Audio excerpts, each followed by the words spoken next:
Bum bow, bum bum bow, bum bum bow. Bow down, bow down, down, down, bow down, bow, bow. Anyway, hi. I'm kind of just gonna fuck about for a while, so feel free to vibe or whatever. Hell yeah, that's what I'm here for. Oh, hey buddy. Thanks for joining me. I just realized my Discord sounds are set to my speakers instead of my headset, so let me fuck about with that real quick. No worries. Okay, I'm not sure if I need to reconnect. Can you guys say something? Mic check, 1 2 1 2. Hey, there we go, it's working. How you guys doing today? Thank you for joining me. Pretty good. Yeah? Just chilling. I just started paying attention to the messages and coming into the Discord. Perfect timing. Yeah, literally just as I'm starting. And you picked a good time to see people talking about Chloe's dick. So Yeah, hopefully they're listening to the stream as we're talking about this, because if not, they're gonna have the lack of context forever. Yeah. It'll be beautiful.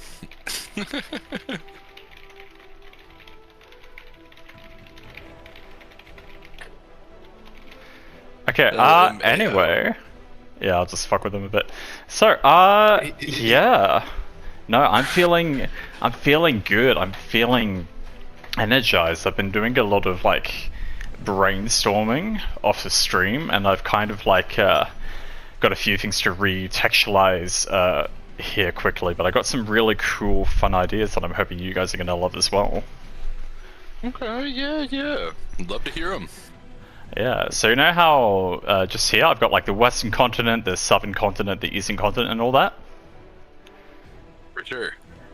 I'm just going to go ahead and delete all of those because I was thinking about some world building context, which is basically advised to me a while back, and basically how that works is that one of the big things of advice is start small and don't put things onto a map until later. And at first, when I was kind of thinking about it, I was like, yeah, no, that's fine. I mean, I know I want the northern continent, central continent, whatever kind of ideas, but the thing is with that is I was just thinking a bit more about the context of how that statement can be interpreted, because sure, you can just say hey, yeah, even though we aren't putting anything on the map, we know we want these cultures in this location. But the thing is, I was kind of realized even doing as much as that kind of limits a lot of the creative process, because basically, what I was doing this morning in particular is I was thinking a lot about the Mediterranean and the kind of the hot pots that kind of area was for different cultures and ethnicities, because it's pretty much bordering 3 separate continents. And I was looking at Alexander the Great, Greece, Cleopatra, Egypt, the Roman Empire, Persia off to the east, and I really want to take a lot of inspiration from our own ancient world for this world we're building here, because I would love to see the retelling of all those ancient world stories in a modern context, in a fantasy setting, if that makes sense. Yeah, no. I think that could be really cool, especially going that direct a route, because then you could have historical figures from ancient civilizations, or important stories like Beowulf or Gilgamesh, people in it. For sure. But yeah, no. So I've got like a lot of random ass notes in there, but we're kind of gonna change the overall directionary concept. So basically, we're still going to be doing the same thing in terms of like developing these individual areas, like starting small, like these schools and academies and whatnot, and working our way up from there. But basically, we're just taking the larger picture out of the equation for now, and rather than try to conform to that as a template, we're going to try to build the relationships more naturally from the ground up. Okay. I can appreciate that. Yeah, and that kind of just leads me to like a couple other things I was loosely thinking about, more so in the context of a similar line to that. But yeah, no, basically, just move some of this stuff around. But yeah, no, we're pretty much just gonna get right back into it, continuing with this little night academy here.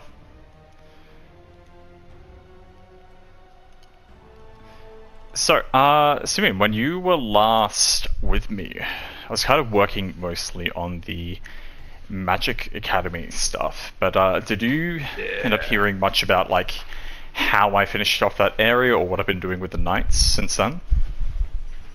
No, I haven't heard about that. Yeah, so basically we finalized an overall structure for the magic school system. So we've got the 4 classifications of magic, which are the acoustic/optics, the thermodynamics, the magnetism, not electromagnetism, and kinematics. And rather than having like a bit of a joint thing magical-wise with the kind of German-inspired nation that was planned, how the French did more so the magic and then the Germans did more so the magic engineering, they're basically going to have separate magic systems now. So the magic engineering that I originally had in mind for the German nation is going to be incorporated into the French's national magic system. And then I'm thinking for the Germans, rather than just having like the extended branch of physics-based magic in terms of magical engineering, they're instead going to be more so alchemists. Because, yeah, I mean, I always wanted an alchemy-based concept or setting. But yeah, no, the German invasion's going to be where I'm deciding to apply that.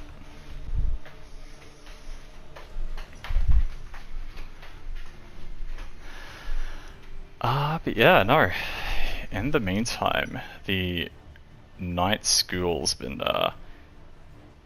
plaguing me a little bit, just in terms of how I wanted to incorporate aura, but I've thought about it more and more and more, and I think we're just going to go with the single aura system.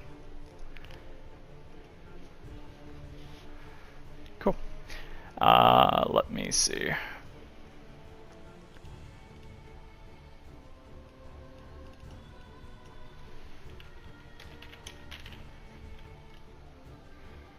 Alrighty.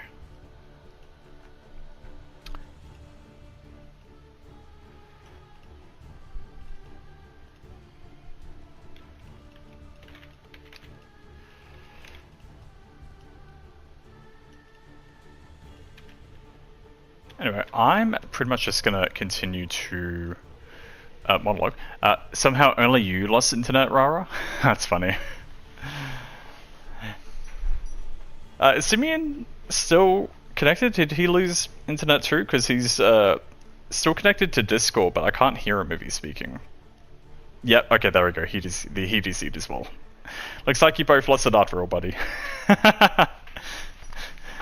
Yeah, I was kind of confused because he was in the middle of talking and then it's just like nothing. And I was like, oh, okay.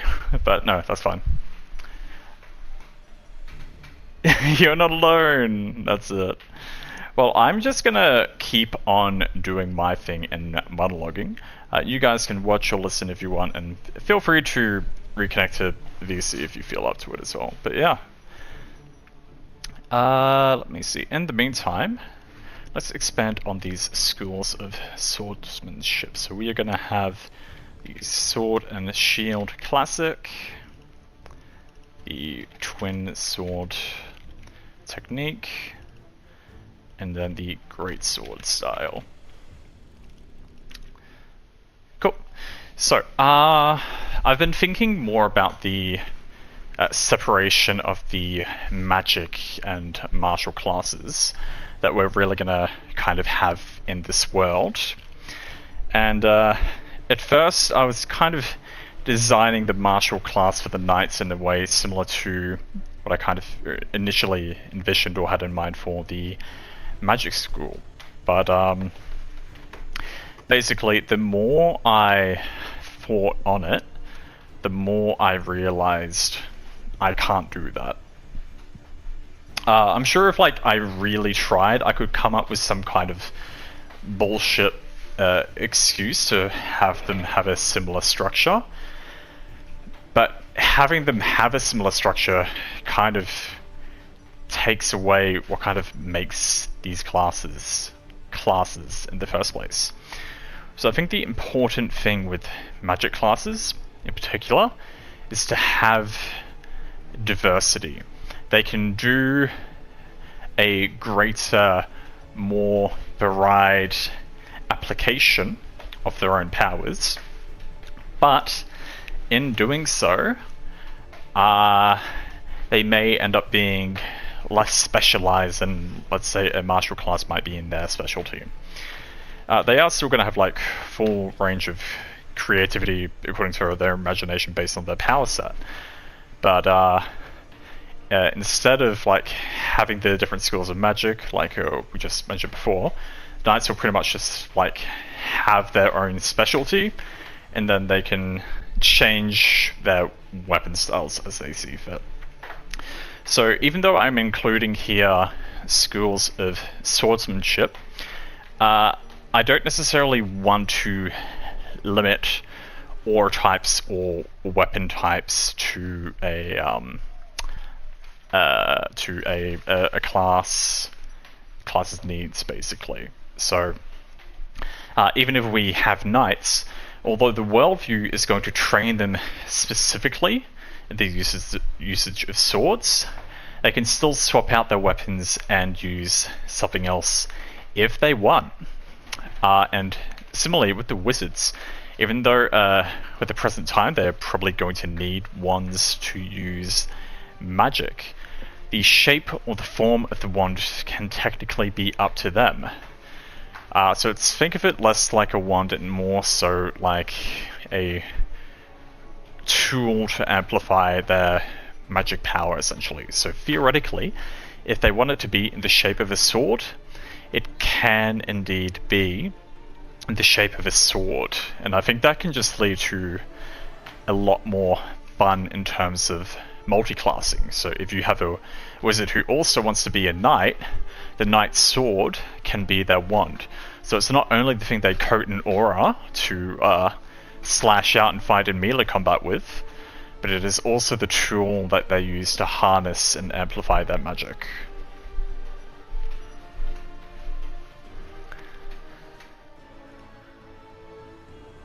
So these swordsmanship schools here, I'm not really going to expand on them greatly right now. But basically, the thing with martial classes in D&D, for instance, especially, is the main problem with them is just, again, how limited they are in what they can do. Although they can attack with weapons, that's basically it. There isn't really a great big difference in terms of like weapon styles or classes. It's still really just, oh yeah, I slash, I bash, I'm done. And even with enemy types in particular, there's not really as much utilization of weaknesses and resistances to melee weapons as I would personally like to implement if I, well, as I am designing my own little system here. But basically, I would love to have more of a distinction, not only between damage types in terms of slashing, piercing, and bludgeoning, like both in terms of like resistances and weaknesses. Because with D&D, they basically just like have resistance to all physical properties or none, essentially. Welcome back, friend. Are you guys reconnected? Yes. I was hearing you a little bit. Roland's watching you on his phone, but yes, the internet just seemed to poop out on us for half a second. It's fine now. It's fine now? But yeah, there he is. Yep, we're good. We're in it. Hey, welcome back, buddies. Hi. Hi. But yeah, no, it's just talking a little bit about how martial classes in D&D are poorly implemented, and basically how we're going to improve the implementation of them in this system. Preach. So, For sure. The- I very much yes. think that polearm should be added into the sword categories and stuff. They're essentially swords on a stick, and Simon knows I'm a freak for my polearms. I think a glaive is the best thing in the world. Dude, I love glaives. So I haven't mentioned this to you guys, but originally when I was kind of designing this game I was working on, the protagonist was an orc, and his main weapon and fighting style revolved around a glaive. Hell yeah. But yeah, no, in the meantime, so the biggest issue with martial classes is there isn't a reason to have a difference in martial classes, apart from just like weapon type and weapon specialty, really. And apart from really having like either unarmed fighters like a monk, or a melee fighter like a fighter, or a ranged fighter like a ranger, the only other real things that fit into the archetype, like rogues and barbarians, sure, they technically kind of fulfill different roles to an extent, but there's honestly way too much overlap with them, because a fighter can pretty much do what any of the other martial classes do, depending on how you build them.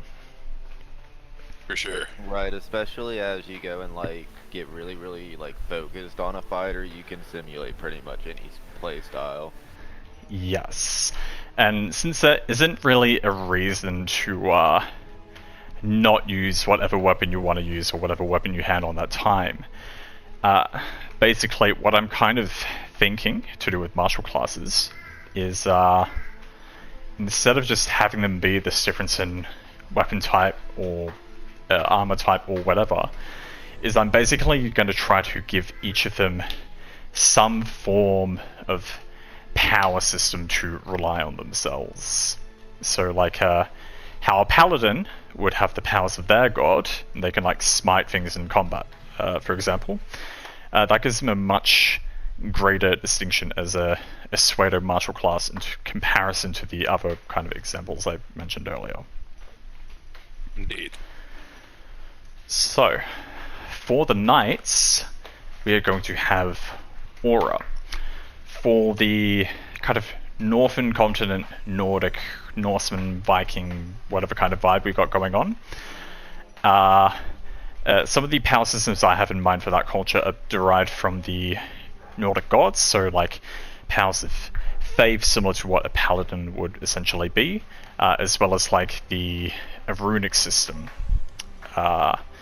And things like that. So basically, even though you're essentially a magic class with some kind of power system that fuels your combat capabilities, there's essentially nothing from you just picking up a sword and wagging it around and hoping for the best. And if anything, having some kind of tool or equipment to use for certain kind of power-based systems will actually be more effective when implemented with weapons and arms in comparison to not.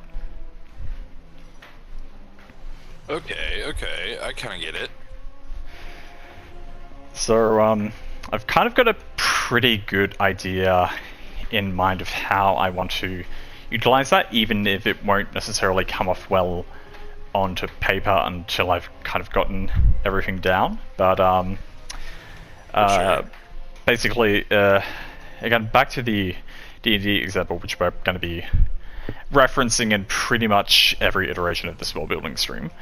For sure. When you have like paladins, you can pretty much choose of any god or goddess you want, whenever you want, however you want. We're basically going to have like a pretty good dependency on like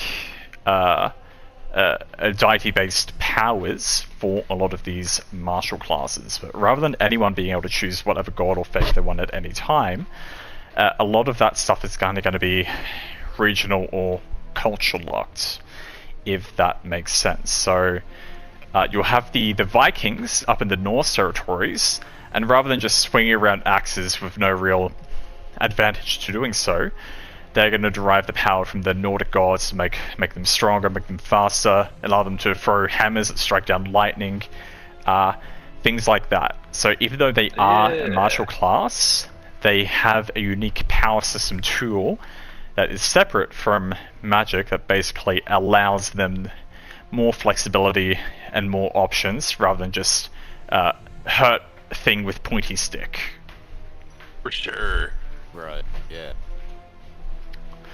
Cool. So to that end, if we do have like further school-based systems somewhat, which are honestly probably going to mostly be limited to the central continent for the most part, because I'd say that's going to be the most well-developed, most educational kind of area with the best training and whatnot. So they will like learn specific weapon types to better utilize those powers with, but again, they're going to be by no means locked to them. Although with that said, going all the way back to the initial point of this little bit of a tangent, so there is going to be some actual difference in like weapon style and fighting style based on the weapon you have outside of like power systems per class. But like even though there will be differences, it's just not enough to make an entire class out of them. So right now, some theory crafting I have is like slashing weapons can like cause a bleed effect, which might do damage over time or something. Piercing weapons basically bypass armor or certain armor types, rather than allowing armor to reduce damage, for example. And then we also have like bludgeoning, which maybe they lower someone's defenses or cause some kind of status effect, things like that. I think you guys have briefly seen my notes on that concept, though. Indeed, that does sound familiar. Yeah, I remember we talked about it at a little length. Yes. And then, likewise, similar to that with damage types, we're going to have maybe some potential differences based on weapon types, whether they're two-handed or dual wielding, or if you pair a solo weapon with a shield or something like that. But haven't thought about that part in depth or in length. But yeah, I mean, I kind of just wanted to get all those thoughts out there for now, because I have been thinking long and hard on it. Like, yeah, no. I'm happy to see thoughts being had and such. Yeah. Ooh, Right. opening. Well, in the meantime, Puppet and Amu were on call with me the other day, and they helped me come up with all these wonderful classes for our knights to kind of take on board. Ooh.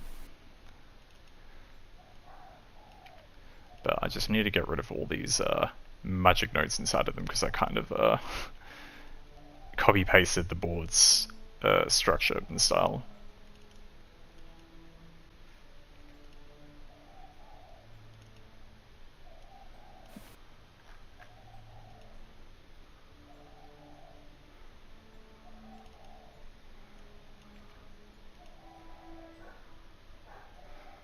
Okay, so I would love to hear from you guys now about what you might like to have in a night school like this. Like, what would you want to do as students? What do you think a student would need to succeed and thrive in such an environment?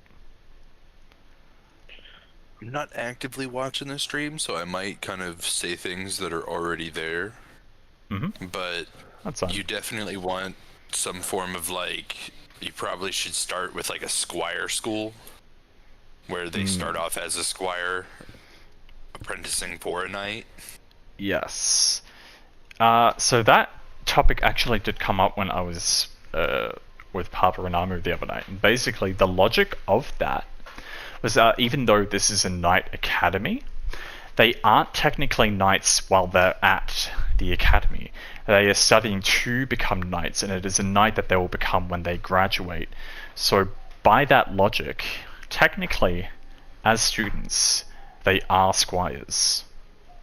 That makes sense. Yeah. Yeah, and especially with that being the case, what I was gonna say kind of is a bigger factor. I was gonna bring up team building activities and things like that, so they get more used to working as a unit and whatnot. Baileys and defensive opportunities and cool stuff like that. No, that Because is actually a good topic. Mm-hmm. Because as much as competition should be like strived for and appreciated, whatever the best word I'm looking for is, so should the cooperativeness of, you know, you're as strong as the weakest person. Yes. No, that's a very excellent point, and that has somewhat been taken into account in terms of the class structure. So maybe what I'll do is just give you guys a quick rundown on that. So in the first year, the main classes are going to be body strengthening, getting your speed, strength, and stamina up, along with like etiquette, discipline / chivalry. Basically teaching them the knight's code, making them into dignified, noble prospects. They also have like history, learning about the kingdom, why knights are cool and awesome. And then also a craftsman's workshop. So similar how I want like mages to make their wands in first year, or wizards rather, I also want knights to make their own weapons and armor, because it's important for them to be able to maintain them themselves. For sure. Yeah. And the second year is basically like the epitome of like knight stuff. So we've got the swordsmanship classes, the horse riding / jousting, a bit of archery, and then like dueling as well. Yeah, I like that. And that's kind of leading me to the third year, which brings me to what you were just discussing, Rara. So that's going to be battlefield strategy, like siege, warfare, then governing and leadership, followed by like politics and national relations. So I think it's a lot of the leadership classes in general will teach them how to be leaders of like their own people. But I think the battlefield and siege classes are basically what are going to teach them how to mobilize as a unit, if that makes sense. Yeah. No, perfect. You can have a true circle of knights mentality, depending on like the kingdom and where they're going, and you know they can group up with their little buddies and go and like conquer an area or help a kingdom out. Yeah. For sure. So there are going to be like activities outside of that too. Well, basically they'll have like some joint ventures with like the clergy or the mage school, and go on like expeditions and stuff with them too. So there are going to be those exercises and activities outside of classes directly as well. But you know, in the meantime, I'm wondering where I kind of want to start my focus on actually working and building today, because right now I have so much in mind that I don't really know where I want to start. Yeah, I can imagine. Let me see. I guess we can start from the beginning. Some good old body strengthening. Yeah. Indie beninging. So this one's a nice and simple, hopefully, but the question will be, how will knights strengthen their bodies, both in terms of speed, strength, and stamina?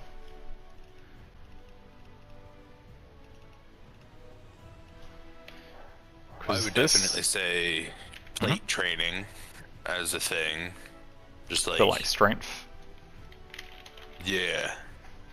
Plate training's something that you kind of work your way into, though. Like, you kind of already need to have an established full body exercise range, and then start plate training. Yeah, because the thing I kind of have in mind here is basically I need to come up with an answer for this question. So, are we going to use like modern day like actual practice exercises for bodybuilding and strengthening that actually are beneficial? Do we want to refer more to the ancient practices of what they did in that time to accomplish the same thing? Or do we want to come up with fun and quirky fantasy exercises which would break their bodies in reality? A little of all three, actually. I think one of the most important things of martial training, especially in real life, is the repetition factor. Yes. And it's in particular repeating with the correct thing in hand, wearing what you're going to be wearing, getting back to plate training and whatnot. So like, yes. Traditionally, one of the first things that you would do before you even like actually like hit anything with a sword is hold a sword and swing it like a couple thousand times. Right. Yes.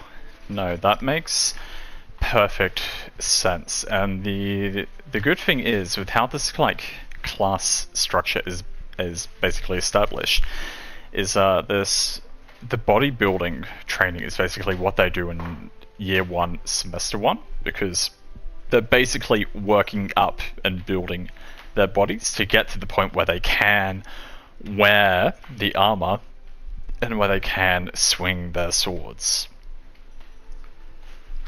So it's basically like something they're going to continuously do throughout the year to ensure that they are built up enough at the future point to do what they need to do at that time.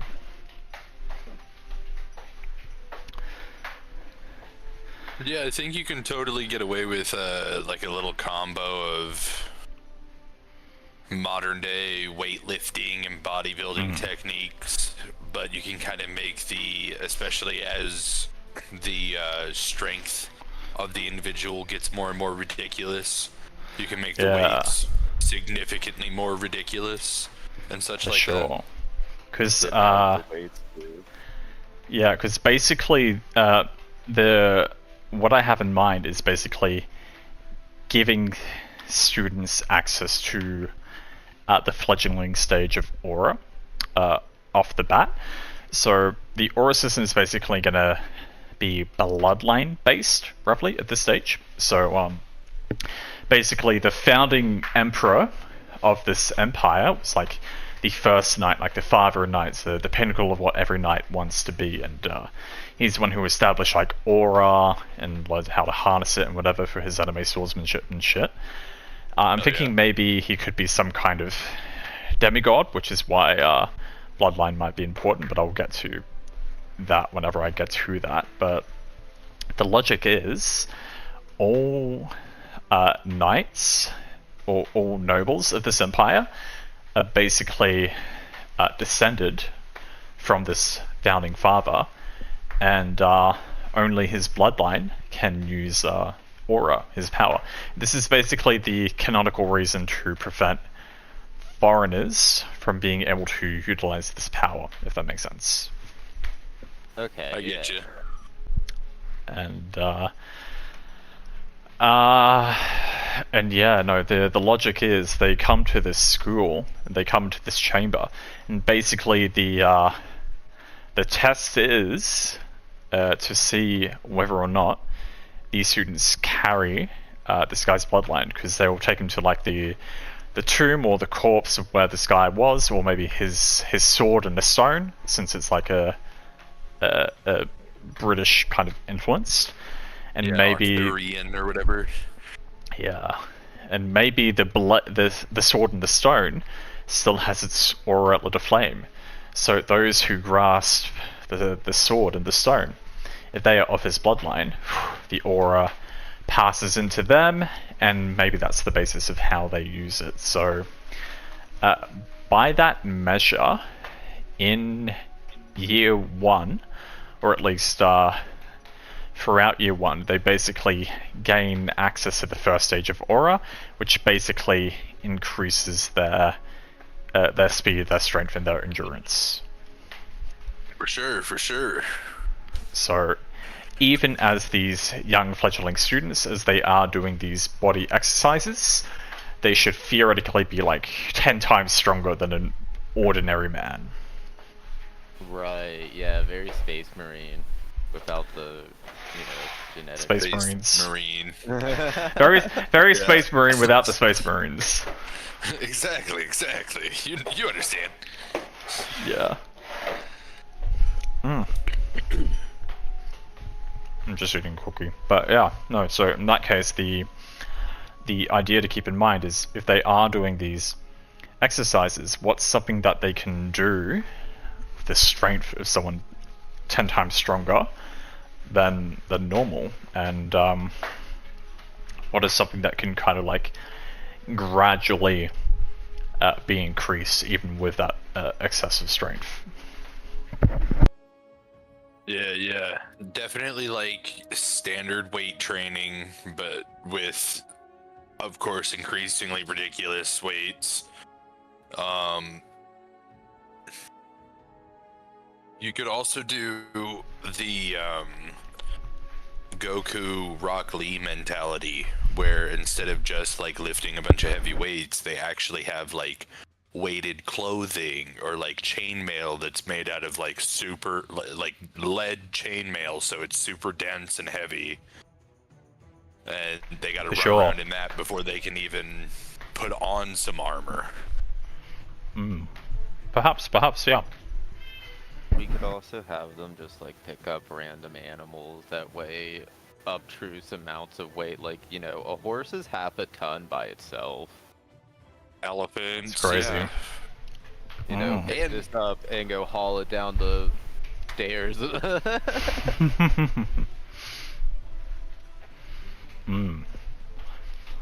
kind of got to think of the environment that this academy might be in as well, because I think somewhere very rugged, somewhere very naturey, away from a city will be important. So like somewhere with a lot of land for like mock skirmishes and battles. I'm imagining maybe some kind of lake, some kind of forest, and some kind of like small mountain. Yeah, a good trio of hazardous and beneficial environments to teach them in. These are the good mountain berries and... Right. Addition with the first year stuff would are those kinds of things. That way, when you are stranded out in the wilderness, they're not, foobarred.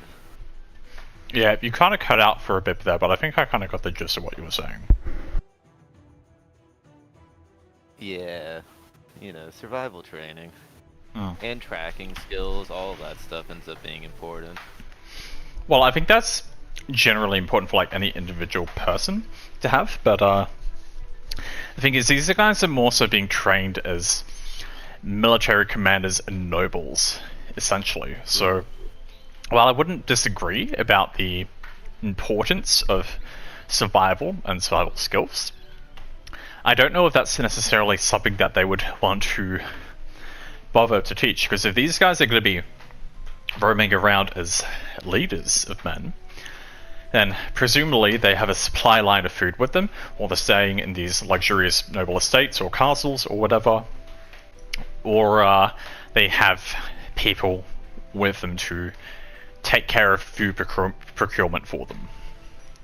Yeah, this isn't a ranger's school, it's a knight school, so it's Yeah. almost like good to have them have it as almost a weakness that they're not as good in survival situations of that magnitude. For sure. Because they're so used to their food supplies, and you could, still turn that into a buff of they're really good with logistics and can easily get in contact with town suppliers and make them work with each other.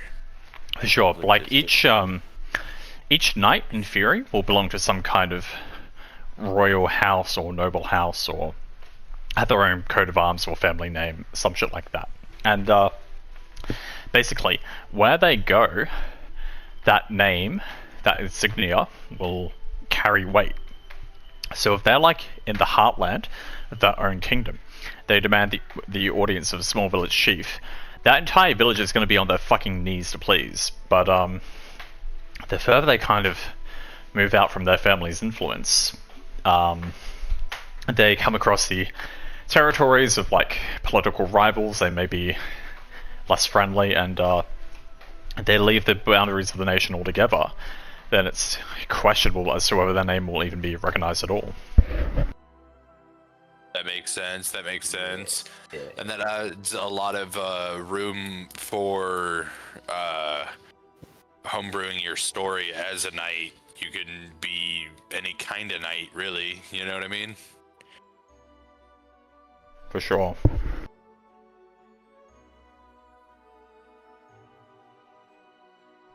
But yeah, basically how the acquisition of these powers is going to go is similar to the wizards.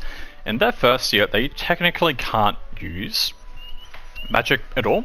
So I guess they're basically training to use magic. So I imagine the first year in this case is, even though they've entered the academy by proving they have the capacity to use aura, they might not necessarily be able to use the first level of it until they graduate the first year, if that makes sense. Because basically with the totally makes sense.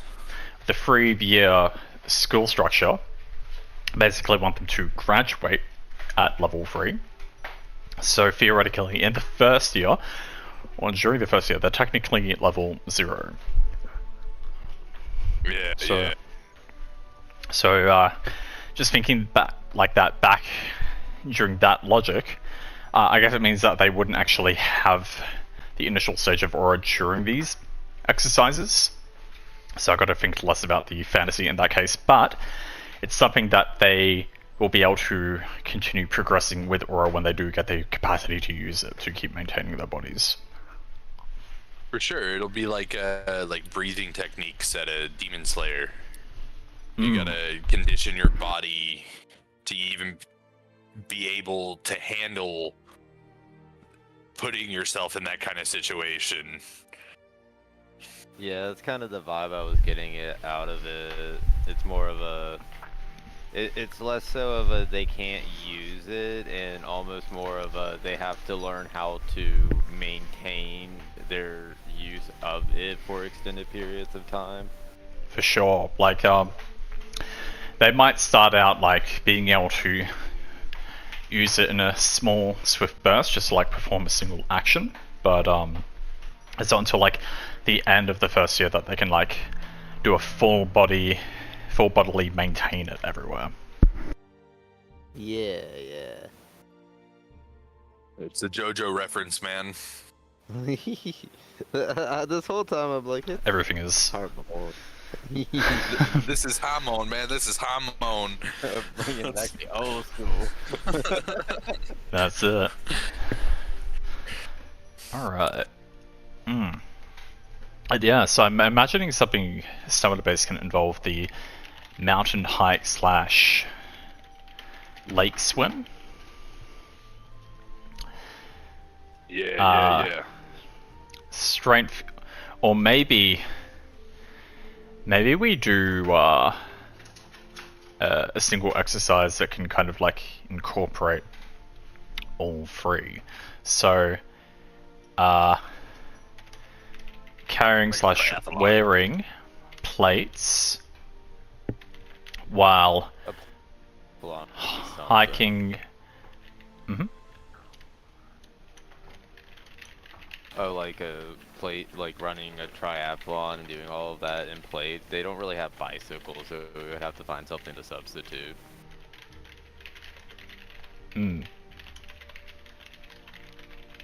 Well, the thing is, like, they're going to be learning cavalry horseman riding, but that's not really something that's going to affect their body. So I'm thinking maybe they do a swim across the lake, a run through the forest, and climb up the mountains with plate, and then maybe they kind of discard them up there and come back down without them. Ooh, and like gotta get back through all of it backwards, but That without weightless. the plate that time. Yeah. Yeah, because the more difficult trek of like going uphill through these environments to get to the top also trains the endurance. And the more or heavier the weights they have during that process, the more difficult it'll be, the stronger they'll kind of like build, and the more endurance based it'll be. But yeah, when they discard that and they can like go downhill and have like the more freedom of movement, it's also going to be very like terrain based, like learning how to stop yourself from falling on your fucking ass, like regardless of the position your feet are in. And they'll be faster and everything and all that too. Hell yeah.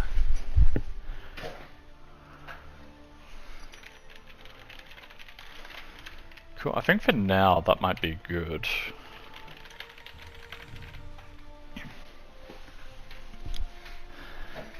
Cause yeah, like even when they get the aura, that'll help immensely. Cause even though they're knights, they aren't really navy members either, if that makes sense. So they aren't exactly going to be like participating in water battles for the most part, but they should probably still know how to swim. For sure. Alright. I can probably word that better, but I'll leave that till later. In the meantime, adequate, discipline, and chivalry. So we kind of want to learn more about the Knight's Code.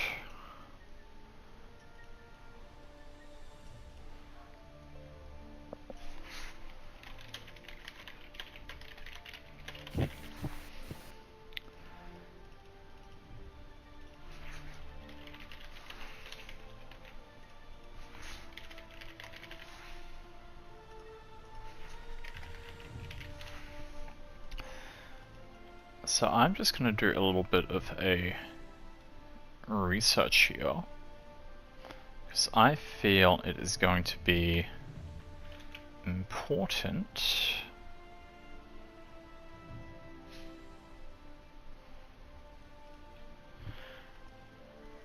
to know how this works. So, what codes of chivalry did knights follow?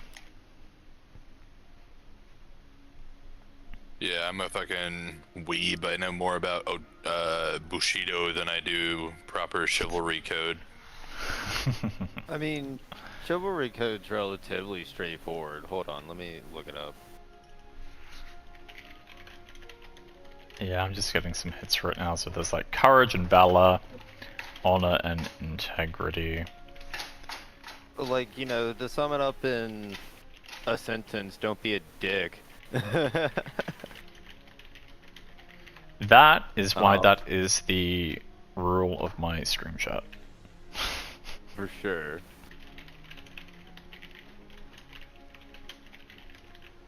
Yeah, like when you get the long form version of a lot of the rules, and then there's, you know, the long list of 31 that I just found. But that's just a bunch of 31. be nice to women. Yeah, like marriage is no, this is something different actually. Hold on. Historic The heck? sources of the Caudal Chivalry. The Song of Roland. Could you please sing that song to us, Roland? No. Funny story though, I am named after that. Right, literally Really? that thing. Yeah.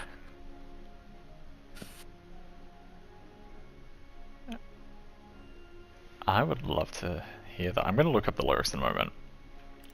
It's actually an epic poem. Oh yeah. From Charles Maine time period. Very, very old. That's crazy. Charlemagne, not Charles Maine. Jesus Whatever. Christ. I'm a pumpkin, leave me alone. Your American is showing, buddy.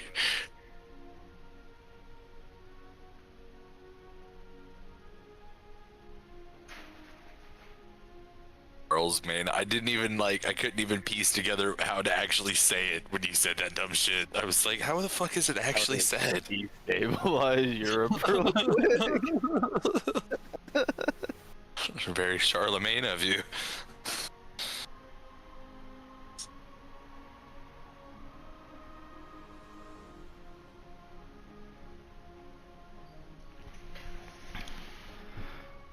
I tried looking up the poem, but it kind of just gave me a recap version. Yeah, I think it's like a huge like it's quote the Song of Roland, but it's kind of like the Epic of Gilgamesh, where technically okay. the Epic of Gilgamesh is a song in Babylonian, but it's like a 4-part song. It's like Beowulf in Old English. Frankly, it's pretty close to just being like a play, like Shakespeare. Yeah, A sonnet, I think that's what they're called. When it's not a full play, but a poem being spoken. Sonnets are a scripted form of long poetry, like a haiku, but they're like 36 lines or something silly like that. Okay, yeah. Or is that a limerick? Well, they're both actually, I'm pretty sure. Shakespeare was known for doing silly shit like that. He made up all that shit, and he probably wasn't even like an individual person. It was probably like multiple people, or a woman. Speaking of, I'm thinking of having some kind of like bardic form of magic as well. Yeah, so you might have recalled prior, how there was an acoustics school of magic in the wizards school, but it's even though that utilizes sound, it's more so the creation and manipulation of sound, and outside of being sound itself or the vibrations as well, rather, it doesn't necessarily do anything special outside of that. It's more illusionary, if that makes sense. But I want to have some kind of system separate from the runic systems, where words and maybe art, dance, song, or music are a form of compulsion or magic themselves as well. But I totally fuck with that. Are you familiar with the concept of memetics? No, what is that? So the terminology meme actually meant something before memes were a thing. Yes. Because the word memes very almost specifically means a form of information presented in an extremely compact format. It's kind of a zip bomb of information. I mean, it's technically still true. Exactly. I've talked about it for a while that future generations. There was a movie, I think it's called The Fifth Element with Bruce Willis. But Chicky looks into this thing that looks like a big old microscope, one of them advanced ones, and she just gets a shit ton of flashes of a bunch of different images, and it like instantly educates her. And It's I a feel QR like code. that's like, yeah. I feel like eventually that's what's gonna happen. There's gonna be enough context in images and stuff that like it's just gonna like mean a bunch of shit to everybody. But going back to what you were talking about, it's like somebody painting a painting, and that painting driving everybody crazy or making everybody fall in love with it, or the person that it is in the painting. You can kind of work it way around like that. Well, on the painting aspect itself, if I was going to do something like painting based, I'd probably do something like Psy style, where you draw the painting and the painting comes to life. Yeah. I like Or that like too. the robe of many things, like you draw a window and you get a window. Yeah. Basically, like Yeah. creation, but would have to be limited somehow. It's like a Psychonauts, or not Psychonauts. What's the what was the drawing one? Scribble Knots, Yeah. Yeah. the fucking So- DS game. Yeah, those are actually great games, but I was thinking like in terms of like the music slash words slash singing slash dancing aspects, that'd be more so like charm based or emotion based. They either garner power from emotions themselves, or they like manipulate emotions somehow, something like that. But I guess we're working more so on the knights right now, so that's just something to keep in mind for when those are kind of expanded on a little bit later. For sure. But yeah, I mean, in the meantime, I don't know if there's really a need to expand on etiquette and discipline and chivalry for now. Mostly because to really expand on those, probably like the words themselves are enough to give a general gist of what the idea in mind for the class is. And to really For sure. expand on it there, it would literally just be teaching about them as concepts. And Yeah. like how to conduct oneself appropriately. So there's not really a point to doing much of a summarized synopsis for them right now, like Yeah, what I'm that's a bit meta. doing for other stuff. Yeah, so I guess I can kind of skip over this one for now until I kind of get to the point where I'm ready to expand on the exact class details in full. History, on the other hand. Yes, because that will involve the history, and like, are you gonna do it in a way where nations have their own history and are like hiding the truth from each other, don't know the truth about each other, or everybody knows, like everybody's on the same page about world history? Well, let's say world history might not necessarily be a thing at this stage. Basically, the idea is for this to be very similar to like the ancient world, but all of these cultures are kind of meeting each other for the first time. Which is again like another reason why I really want to have the system be more like a template that people can just pick up and do whatever the hell they want with. Like the ideas are there, the systems are there, the worldview is there, and you can literally like fuck about and find out. Hell yeah. So to that end, while it might be important to a certain extent to have some level of national history within any kind of borders confines, I want to limit as much as possible the number of historical events outside of that. Well, I do say that for now, I know it will be important to have some kind of history or relationship at some stage to explain like maybe why some cultures may or may not get along with others better or worse. But the thing is, like, rather than telling a story that has already happened, I want players to make these stories themselves based on what, like, their own imaginations and perceptions of these worldviews and what they want to do with it, or basically just give the DM free rein to say, hey, it's established that these two nations might be have animosity with each other.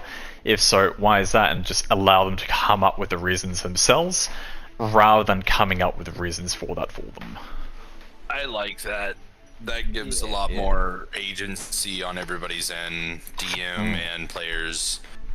Yeah, because the big thing with history and fantasy concepts is it doesn't really fucking matter. Like, at the end of the day, it's just forcing yourself to memorize a bunch of what is technically untrue fictional information, which you can basically retell however you like in the way that is most convenient. So why bother having something pre-established at all?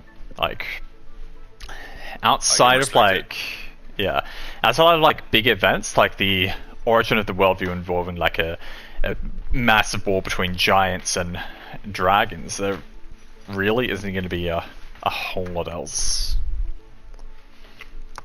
Dark Souls. You don't know shit. But yeah, I just think in terms of like gameplay purposes, like think of the differences between a TTRPG and a video game.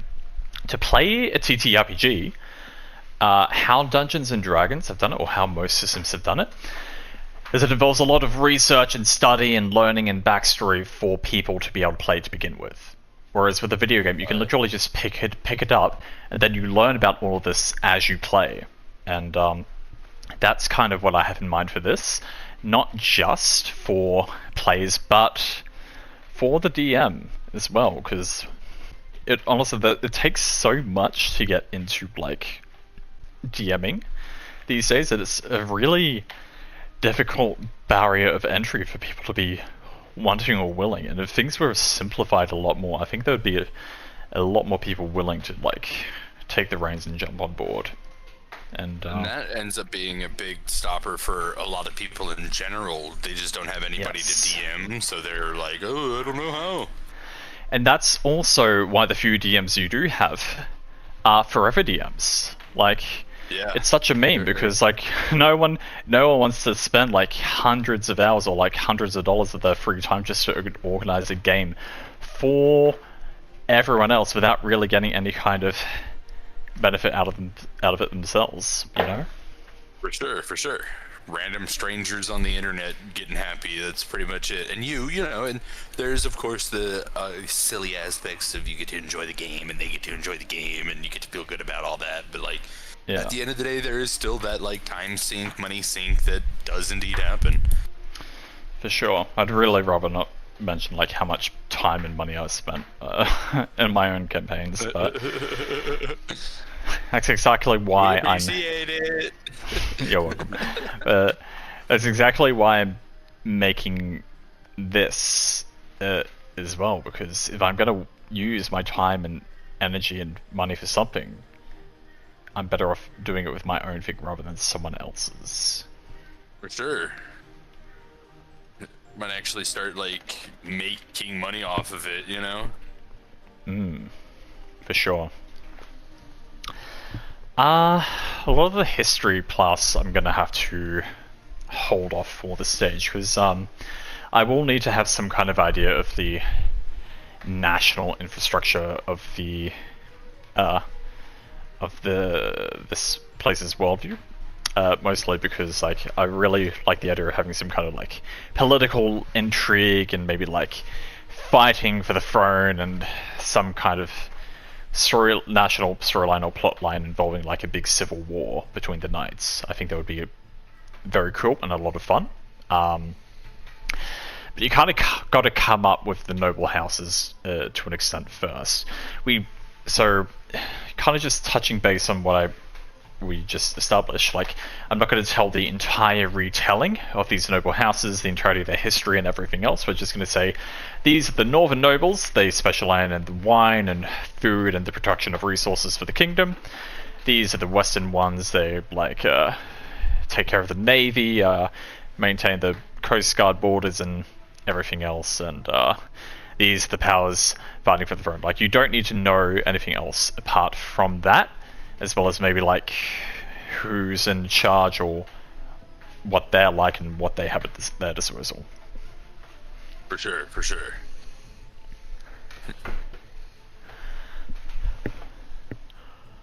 Maybe like a stat block for like their commander or whatever, like the big top dog, king, leader, or whatever. Well, just to that's kind of give a gist of the people, or is that pushing too far? well, that's thank you for bringing up stat blocks, because that is another thing I kind of want to briefly discuss.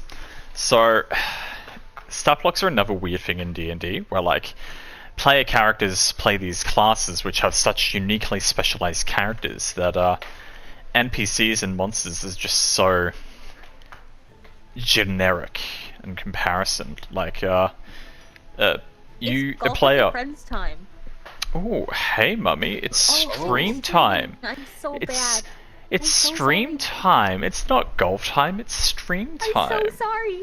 How dare you? But no, thank you for coming by and inviting me anyway. But I mean, Simeon, did you end up buying golf? I do not think I did. No, I was gonna. Yeah, no, I was gonna say you can go and play with them if you like, but that is up to you. I don't know. I'm playing Elden Ring right now, but I might. Yeah, no, I get you. I mean, if I wasn't streaming, I'd be down to do it anyway. For sure. I'm just DMing. Oh my god, I feel so bad. Nah, I like it when people pop in to say hey. But yeah, no. So I'm thinking. I mean, I completely forgot what we were talking about. Stat blocks. That's right. So Yeah. I mean, the thing is with like a play stat block, like they only have to worry about this one character that they custom create and dedicate all their time and energy to, and they don't have to worry about anything outside of that. So while their character is capable of like doing 50 different things, like since they do dedicate themselves and get familiar with it, they can actually learn to handle them quite well as they kind of gradually level up over time. But one of the things is, if you choose to start playing as a high level character, going into a new campaign with like a 7th level character that has like 30 spells and 10 feats, it's even just overwhelming for a player to start as anything other than a level 1 with just how much different random unnecessary shit there is. Because again, just in comparison with this system, I'd say the equivalent to like maybe a 7th level character would be like a 4th to 5th level character or something in the system I'm making, which will basically be maybe 1 or 2 classes. But the big difference there is that even though they're roughly the same power level, you don't have to memorize 30 things. Like, if you take the magic system of the wizards, for example, if you're like in the magnetic school, you know you can repel or attract metals, manipulate magnetic fields, and maybe create magnetic fields as well. And while that is technically all they really do within those confines, there's just so much freedom and so much more you can do with that alone, rather than having 10 different fire spells that light something on fire in a different way. Yeah, you can end up creating electromagnetism and stuff like that. You start getting deeper and deeper into gravity, you can start making black holes, and that's when you start warping reality at that point. Yeah, for sure.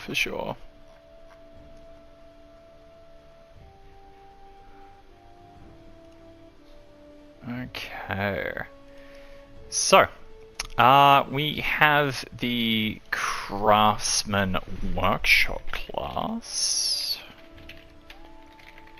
And that is going to be the binding / forging metals into weapons and armor, and the maintenance. Cool, and I don't really need to do anything else there for now. Briefly mentioned to you guys before, like how the wizards are going to have their own field trip where they go for materials to these places. The knights are basically going to be going there with them to do the same thing. Like, they are making their own weapons and armors from these special property materials from the same locations and environments. Really, which works out perfectly that they're in like a bog area and a mountain and stuff for iron and bog steel. Yeah. Alright. Swordsmanship. We'll have the kind of freestyles. And this will be expanded on when we kind of start more on the weapons and armor martial systems. For sure. Oh.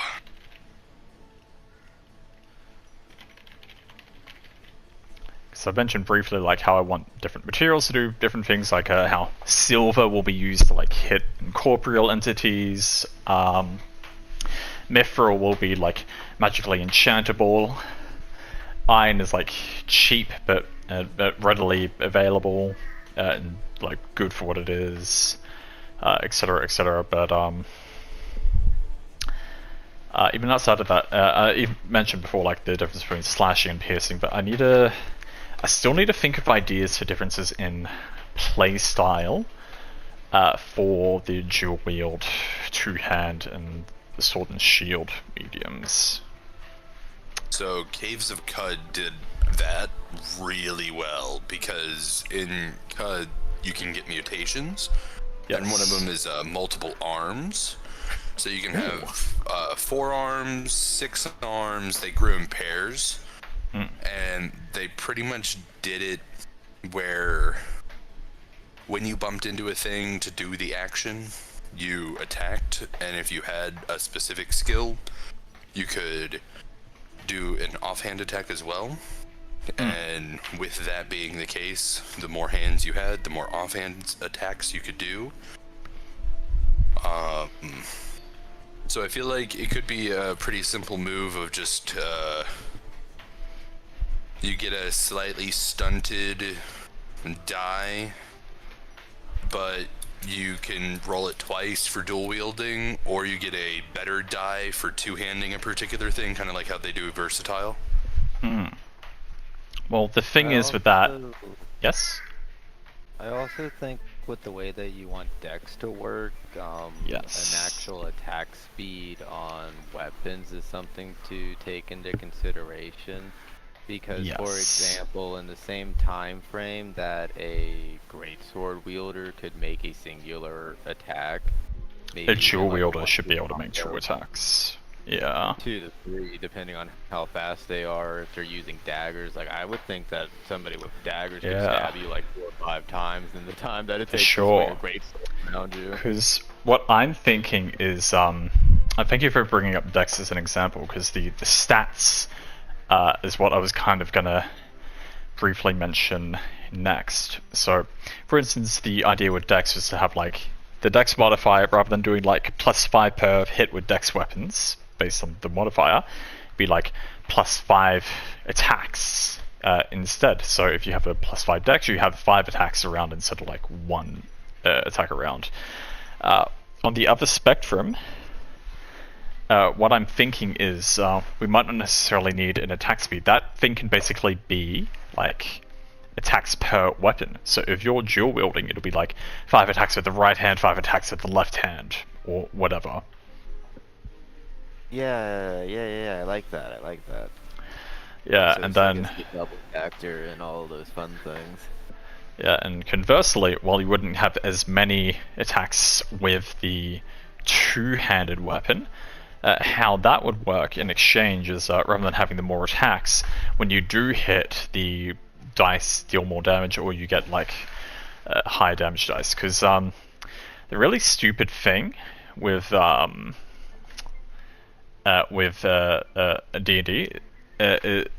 well, one of the many stupid things, I'm going to be shit talking D&D a lot. Yeah, so like with most two-handed weapons, like the Great Hammer or Warhammer or whatever you want to call it, like it has a a 1d8 or a 1d10, depending on whether you use it with one hand or two hands or whatever. But if you're dual wielding like short swords, it's like 1d6 each, like, and it's just overall like better, like just hitting once with two swords each, like in comparison to just hitting once with the great weapon. And the only real exception to that is probably how they did the great sword, because the great sword is 2d6 when you hit with it, and I think that's exactly how it should be. You get rewarded more for hitting once more reliably with a two-hand weapon, whereas you can consistently deal less amounts of damage more often with the dual wield.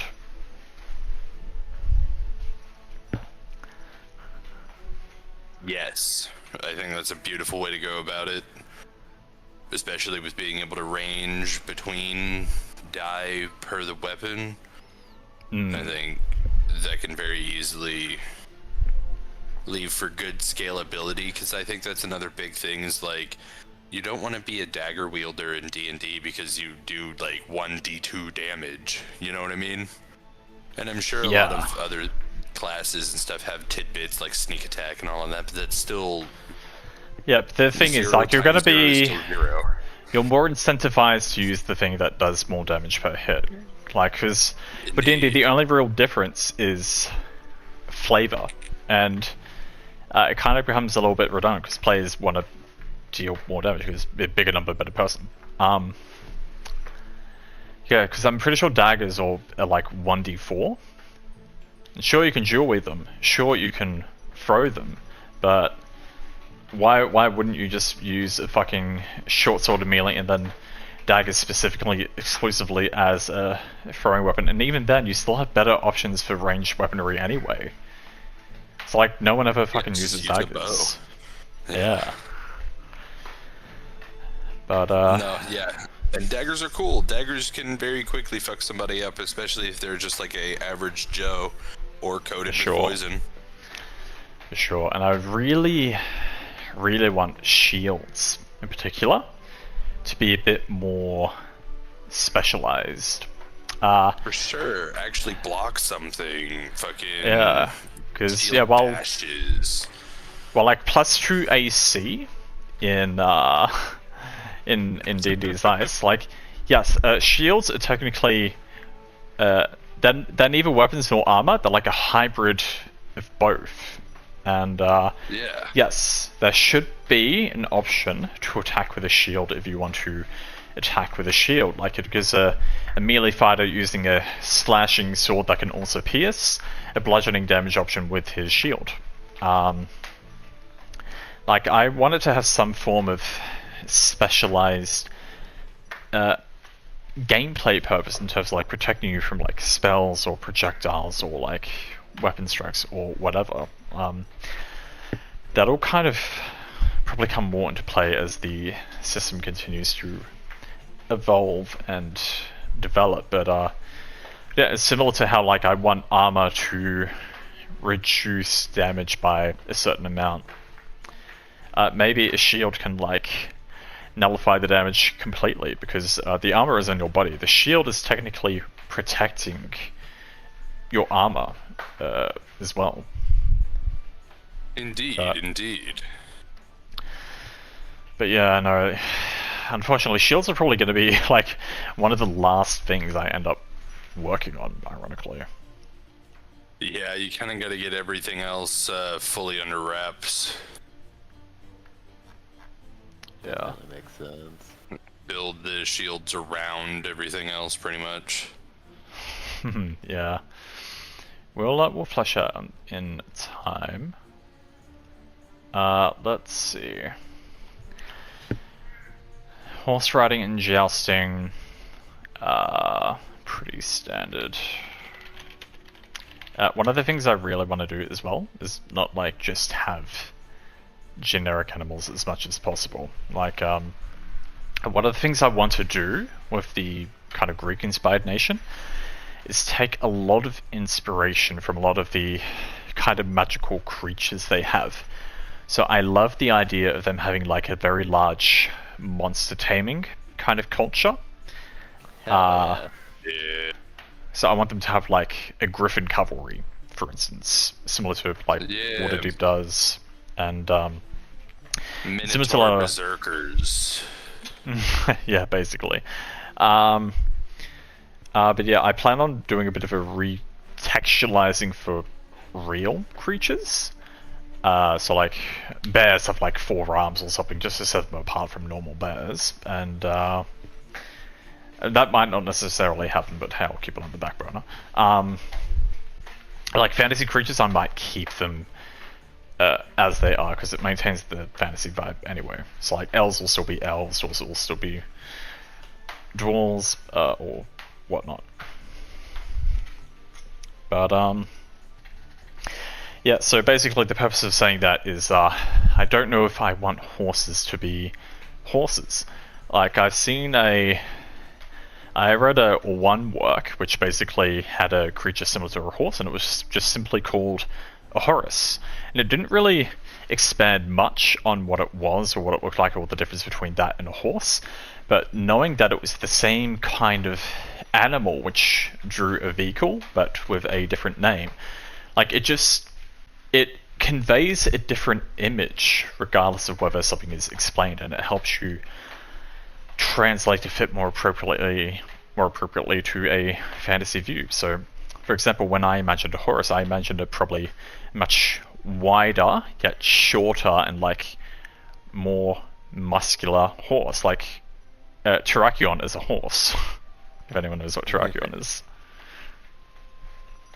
That didn't ring with me. Sorry. That's okay. It's a Gen 5 Pokemon, legendary. It's basically like Okay. it's like a really stout, like rocky, muscly bulldog. But yeah.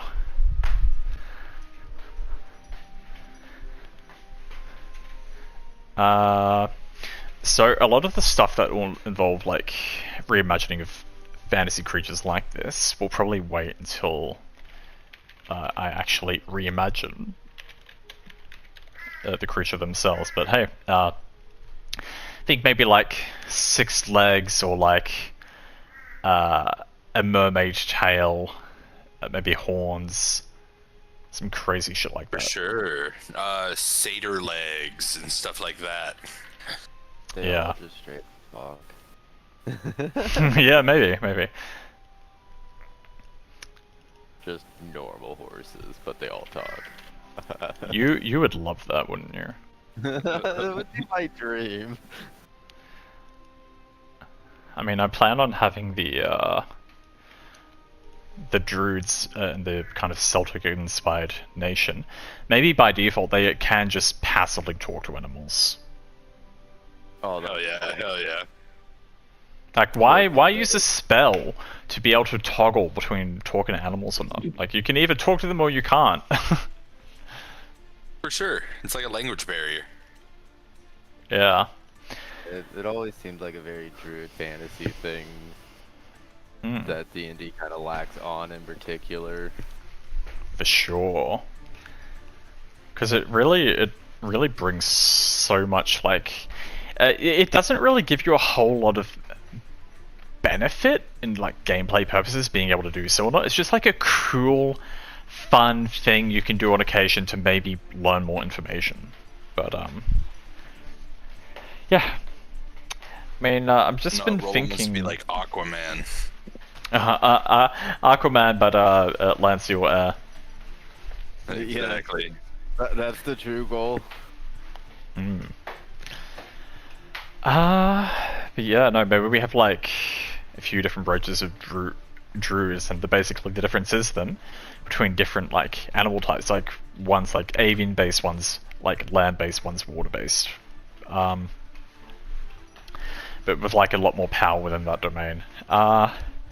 In the meanwhile, just been thinking over the rest of these classes, and I feel like I'm just coming up with another bit of a difference between the martial and magic systems here. Because with the magic systems, we're basically inventing new technologies and systems that require to be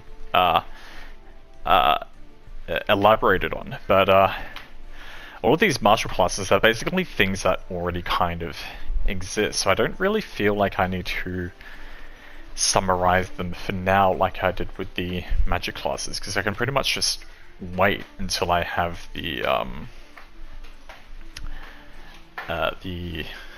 expanded shit all worked out, and just like fully drop the class structure. Yeah. So I think we just might hop out for now. But in that case, what to work on next?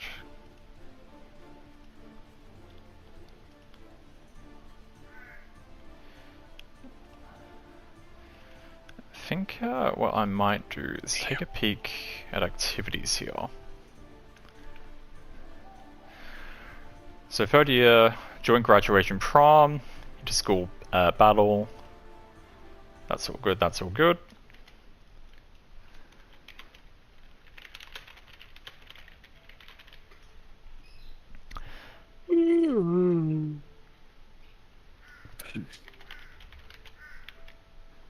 Crazy, I'm actually feeling sleepy.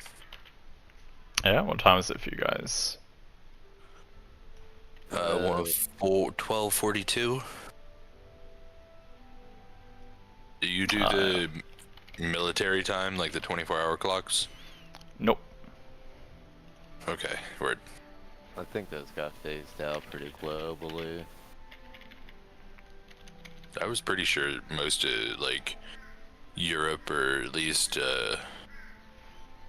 like, Slavland likes to use that. I'm actually probably gonna head to bed, but before I go to bed, I'm gonna be posting something every day in NSFW. For every day. The daily theme. Go you get for to it. pick the theme for tomorrow, because I haven't picked one. Okay, so Monday's theme is Mummy Mondays.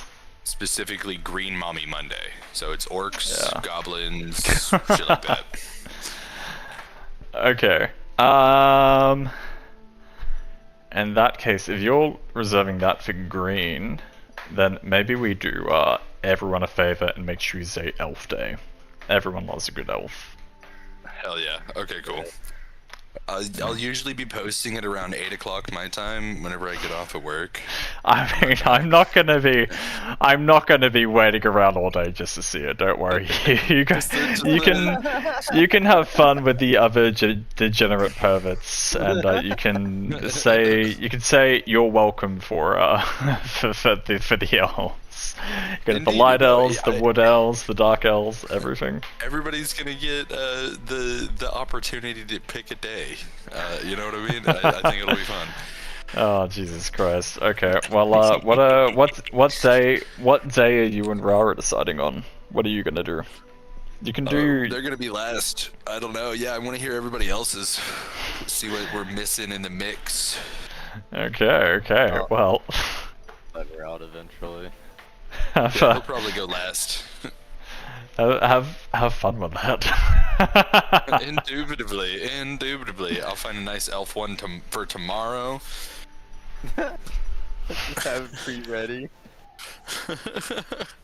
I have a lot of experience. But yeah, Nice. with that degeneracy, I'm gonna go ahead and hop off. Y'all have a great night. No worries. Have fun, buddy. I changed Chloe's nickname again in the server for you. Oh, bless. She's gonna hate it. Probably. Well, All right. yeah, Bye-bye. you have a good night. Bye. Later. Alright. Well, what are you gonna do, buddy? You gonna vibe with me for a while longer, or are you gonna do your own thing? I'm potentially heading to bed as well. I should be up like relatively early in the morning. I'll probably still be vibing out on Twitch until I go to sleep. No worries, that sounds good, buddy. Feel free to hop off VC, but yeah, no, feel free to keep me jumping in chat there if you feel like it. Yeah, I'll catch you next time. Boy. Later. Alligator. Okay. Well, in the meantime, I'm going to continue expanding on these activities a little bit. So these are the night activities here.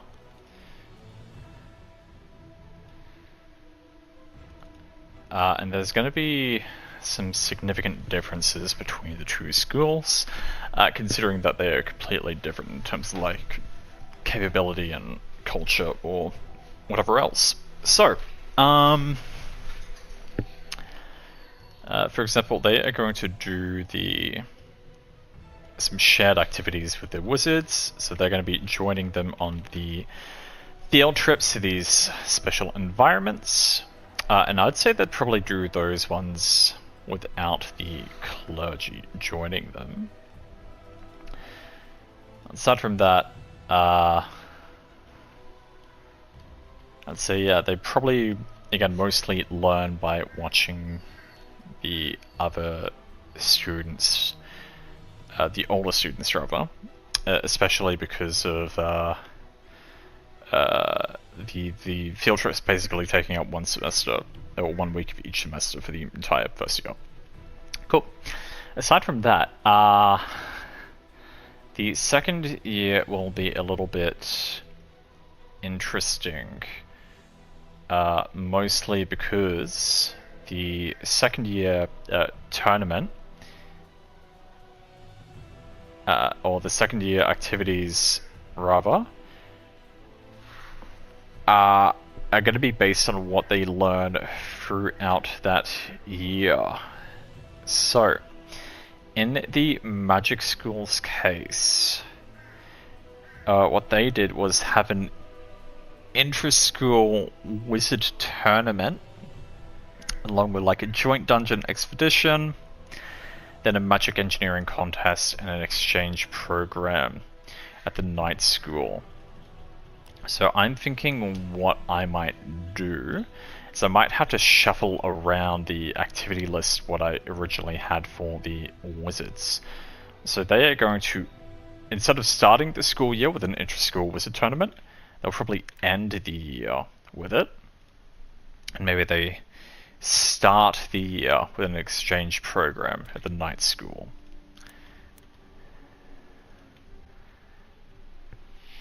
And then they can still do the joint expedition in the second semester of their second year. Basically, the main reason for that is, well, it didn't really matter as much for the wizards to have the inter-school tournament in the first semester of their second year, just because of how the classes between the two academies works. The kind of night tournament has to be at the end of the second year for them.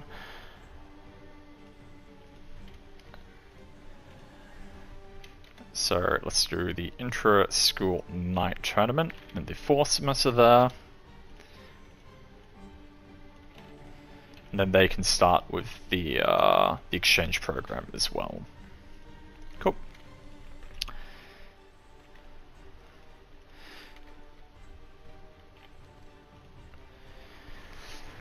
So, still got to come up with something for the third semester of this year for them. But one of the things that the third years are probably going to want to do is a mock battlefield battle and a mock fort battle.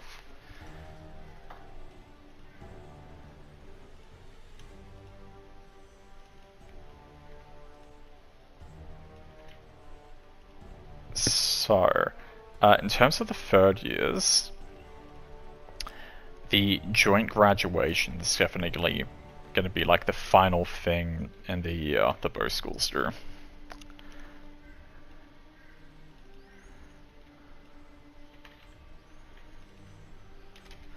And then the inter-school battle definitely feels like a very third semester thing, because it's a major event that I really kind of want them to do.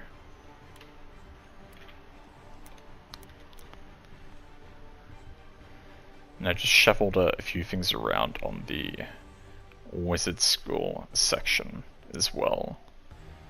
So that's pretty good there. Alrighty. So the knights, on the other hand, I don't necessarily know if they would do work placement or not. We can definitely consider that as an option for now. But I think, yeah, they have the mock battlefield battle and the mock fortress battle is probably more important for them. And they can probably, I'd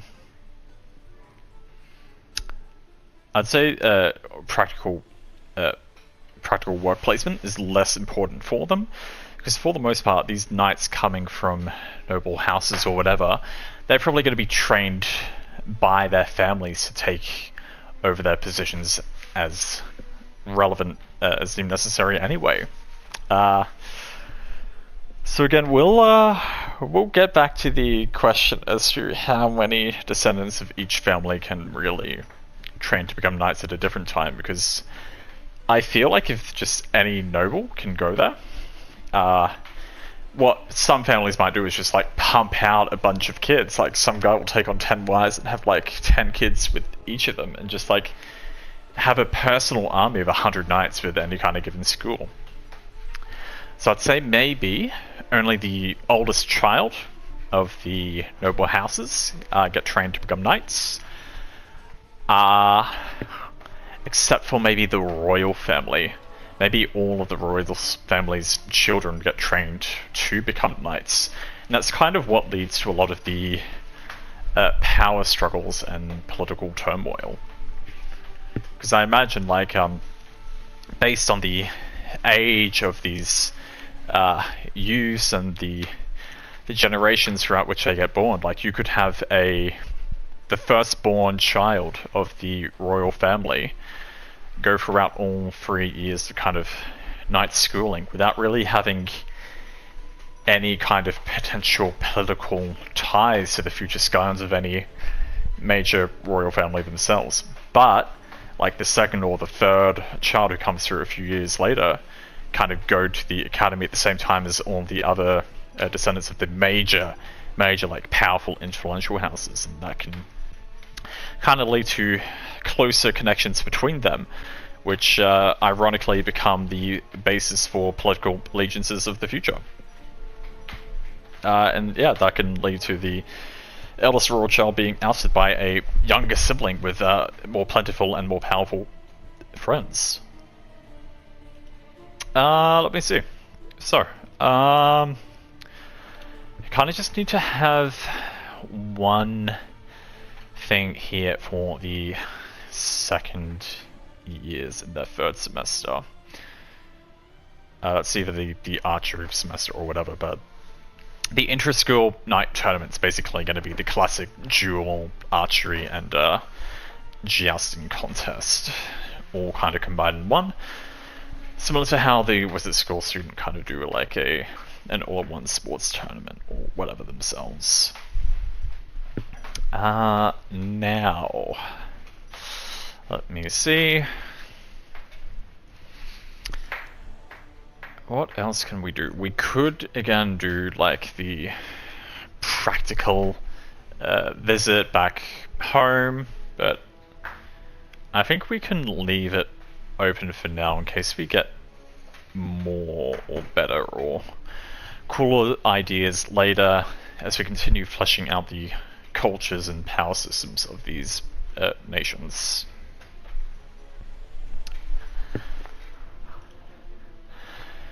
So we're thinking a bit more about like the religions on this continent, or the basic rough theory I have in mind for the central continent right now. And I really want like the dominance of the Holy Roman Empire to be a big factor. I basically want this empire spreading their people, their faith, their power all around this continent as they try to unify it in their lord's name or whatever they kind of want to call it. And basically, I think the reason the Holy Roman Empire might be so strong, so I mentioned briefly before how I want like different power systems and different faiths to have different properties, and I love the idea of healing magic being like this super niche, rare thing. Which is why I'm thinking the reason for the Holy Empire's dominance is healing magic. The other nations, the other cultures, the other powers, they don't have battlefield medics who can like cure wounds in a flash. Whereas these clerics and whatnot that are on the back lines of this this empire and would like play a massive role. Like an immortal army would be terrifying to any opponent. Like no matter how strong you are, no matter how many you cut down, so long as the ones you cut continue to rise again, like that is a terrifying prospect for any army to kind of go up against. And that can be why like the Roman Empire has been able to expand, and why it's been able to fight on all of these different war fronts simultaneously, and why their people, their followers, are so reverent and zealous.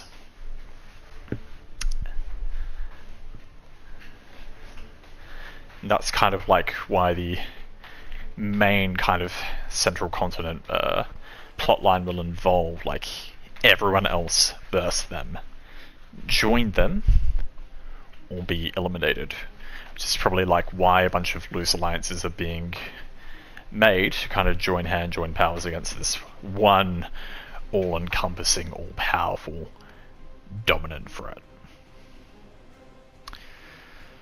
Alright, so let me see. Student resources. So, in the case of the magic school, that was basically like a knightly uniform, swords, armor. I imagine these guys probably wouldn't like use or carry around textbooks or anything like that. And I'd say they probably don't have like the magic technology that the mage school has set up everywhere. So they don't have like the self-lighting lanterns or any of that. They still got like the old torches and lanterns and whatever else. Outside of that, I guess they would also need horses. I like the idea of these guys going out into the wilds to like find and tame their own horses, like maybe the school's forest or kind of mountainous plains area. Maybe there's like solid boundaries and borders kind of set up to kind of contain creatures. Maybe they like have captive horses that they kind of breed within captivity for students' use that have to kind of go out and wrangle themselves. Similar like with the forest, like the archery class might also involve some basic bow and arrow making, like going down, felling a tree, crafting it all yourself. Just thinking about some of the other knight classes. For now, I'm not sure if there will really be much else to add in there. But yeah, no, I think there will need to be a lot of work done on the nation of knights themselves to really flesh out the school good and proper. Because when you think about it, like the wizard schools, they have their professors who are obviously going to be wizards as well. But that means the knight schools teachers are also going to have to be knights, more than likely. Which means that some kind of powerful or influential figures will have to, at some point, for some reason, teach at this school as well, like regardless of their like nobles or heads of house, maybe outside of the royal family.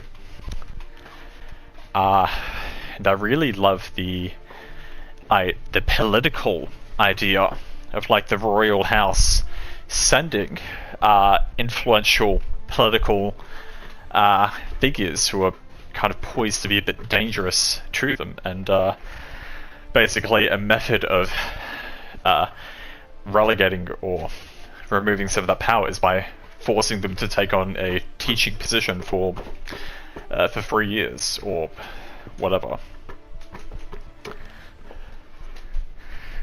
I think that's a very fun little technique.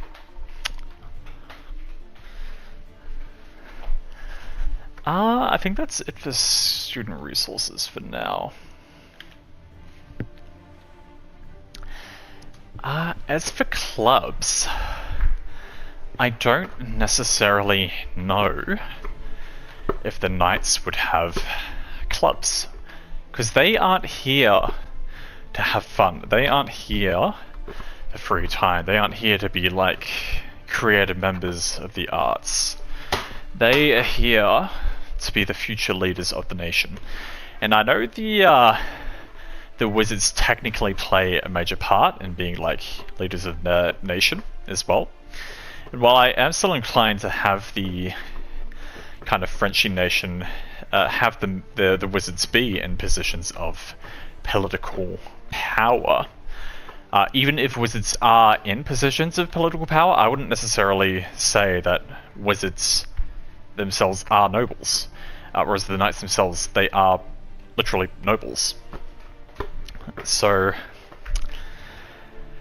they have more freedom of expression as individuals in choosing what they do or where they go, whereas the knights are very much more so for the family, for the nobility, for the royal house, the state.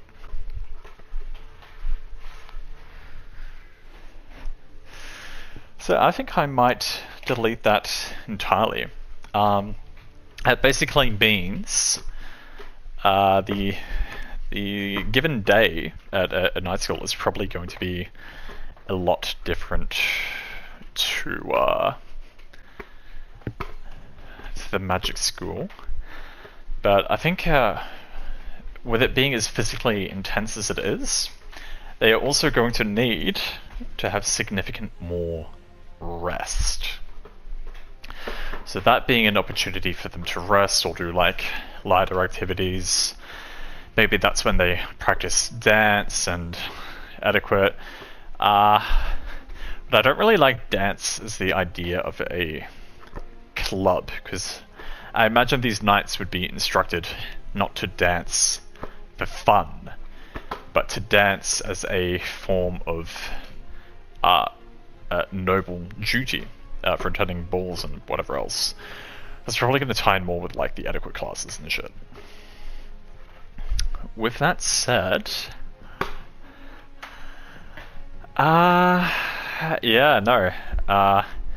They probably need like more free time to manage their horses, their mounts, to maintain their weapons and armor, and everything else. So, yeah, I imagine having more free time available to them is just important for these soon-to-be future knights serving as squires to get done what they need doing.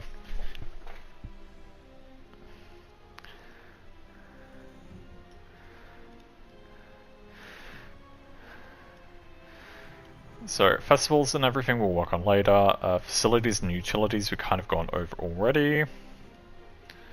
That's the mage stuff. Classrooms, architecture, library. Nurse's office will probably be more like a clergy.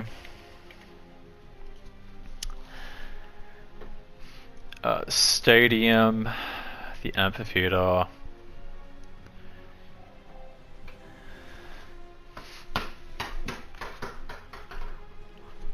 I think for now that's mostly good. So we'll have the battlefield, the mock fortresses, the training areas, or the Forest, mountain, lake, plains, whatever.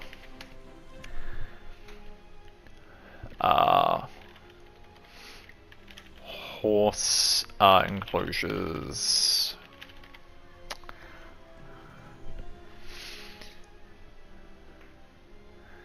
Let me see. I think that's, for the most part, pretty good for now. I'm sure I am forgetting something, like maybe a dueling ring, training grounds outside of specialized environments.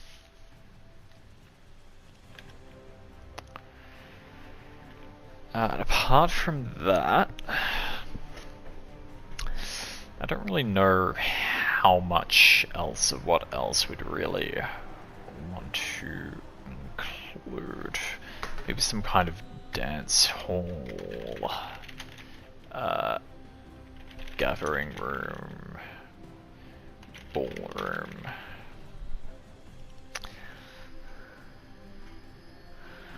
I don't even know if these guys would have classrooms. I imagine they don't really lug their textbooks around each class. They don't really sit in chairs or desks. They probably just gather all around the amphitheater steps for lectures, more so. And then get sent right back to the good old training grounds.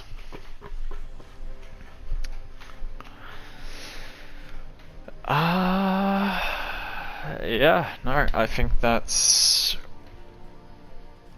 gonna be fine for now. I was talking a bit earlier about like the Holy Roman Empire, how they're the ones capable of healing and their like conquest and expansion. And that kind of brings in the interesting relationship that these other nations would have with this empire and potentially the clergy of this empire, because I imagine even if the other nations want to rebel against this empire, the tantalizing nature of the healing powers that this particular faith are capable of would probably spread through the borders to other nations, even if the nation's official stance are indeed to fight back against the Romans. And these frontline melee fighters, like being on the battlefield, banged up in combat scenarios and everything else, yeah, no, they would definitely greatly appreciate the healing magic, I would say.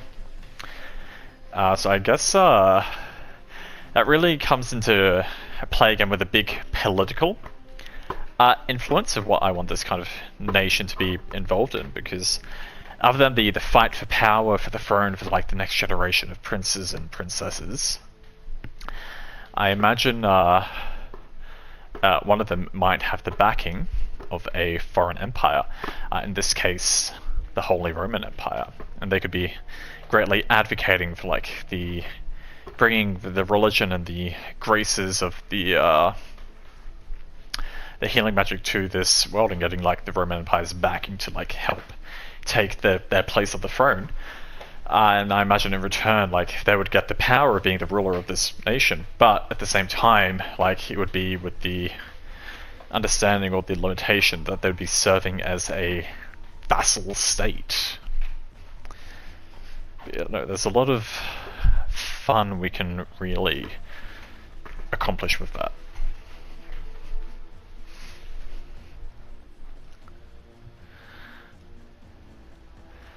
School rules and punishments. Students are not allowed out after dark. Students aren't allowed in unsupervised areas without supervision.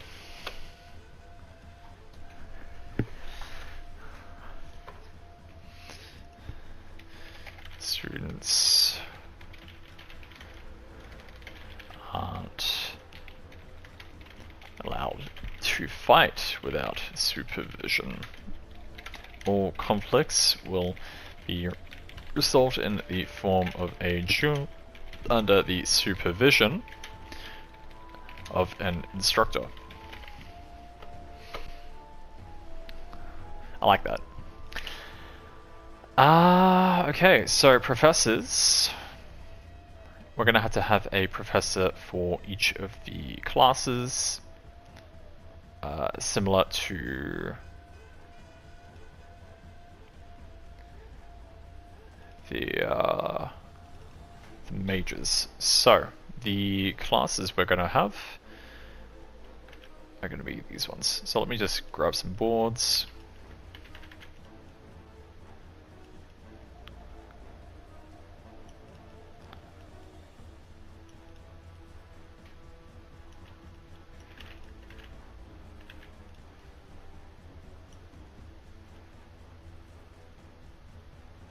There we go.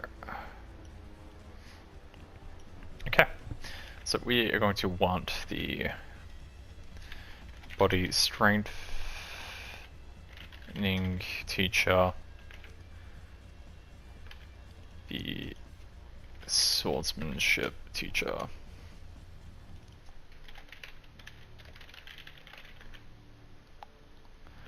the battlefield warfare.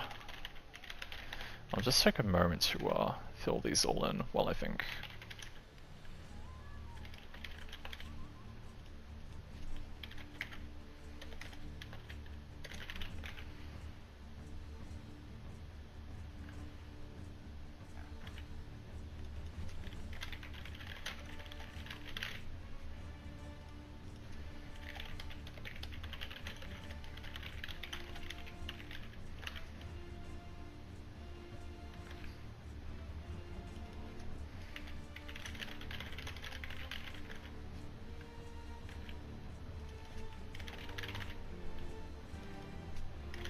Okay. Cat, go away.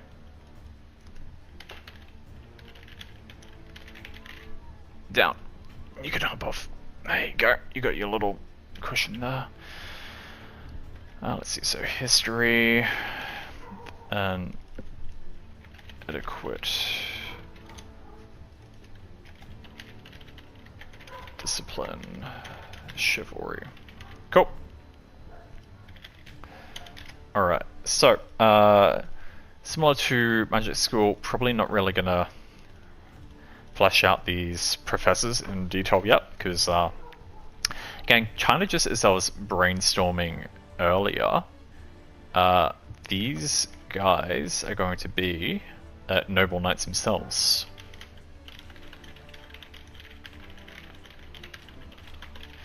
There's going to be a whole lot of, like, political basis for who's who and why they're here and everything else. So imagine a lot of the teachers will be like older veterans who have passed on like command of their house to their the generation after them. But yeah, there's some other interesting questions to ask, because like if you have like multiple knights here from the same noble house, like it really goes to show like one noble house in particular may be a little bit more disliked by the others, or by the royal family, to say the least. And in the case where they do have like the grandfather and the father of these noble houses teaching in this school, the other question then becomes who is managing the state or their noble house's state of affairs in their absence. And additionally, it technically means pretty much all of the teachers here could potentially be the parent of these students. So I do need to think about branch families and like lesser families and everything else as well. Because the thing is, at the end of the day, like, while I would love like having a lot of like political turmoil and intrigue, I don't want 100 fucking noble houses. Like, the point of this system is to be easily rememberable easily pick up a ball and drop down a ball by anyone at any time, really. So having just like one major house that kind of fulfills a certain purpose within the nation's society will kind of go along in influencing their own state of affairs. The other thing though is, if there is only like 12 noble houses, then I might need to rethink of the idea of how many students from each house are able to study at the school, or how big these houses are. Maybe they're more stylized in the form of clans, where each house is like 100 or hundreds of different members who all share the same name and ancestry, basically. Because then you could have like the oldest from each respective family, and that kind of expands on a lot of the political turmoil, because it might not necessarily be like the nation as a whole, or one noble house's relations in comparison to the royal family or the other houses. It could also be the inner workings of any given kind of noble house, because what would determine the main family? What would determine the branch family? Can the branch families vie to become the main family of the clan? And if so, is this where a lot of that political espionage will happen? And then it brings further questions. If the noble houses have branch families, do the royal family as well? Because that would beg the question, hey, maybe, just maybe, the noble houses themselves are indeed branch families of the royal family. So is there a case to have a unseated dark horse in line for the contention of the royal throne? And I would say, most resoundingly, definitely yes. With how much brain juice is it flowing, just of like the theory crafting of this this nation of knights, it's really making me think that after I kind of finish the basis here for this little knight school, maybe then, rather than moving on to another school like we did from the magic to the knight school, like working with the clergy for instance, maybe instead we can kind of expand outwards from the school and start thinking about the construct of this nation on a higher level, thinking about the how many noble houses are there, what do they do, who the royal family is, or whatever else.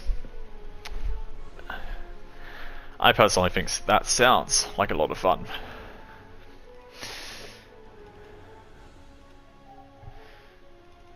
Okay, so the school dorms,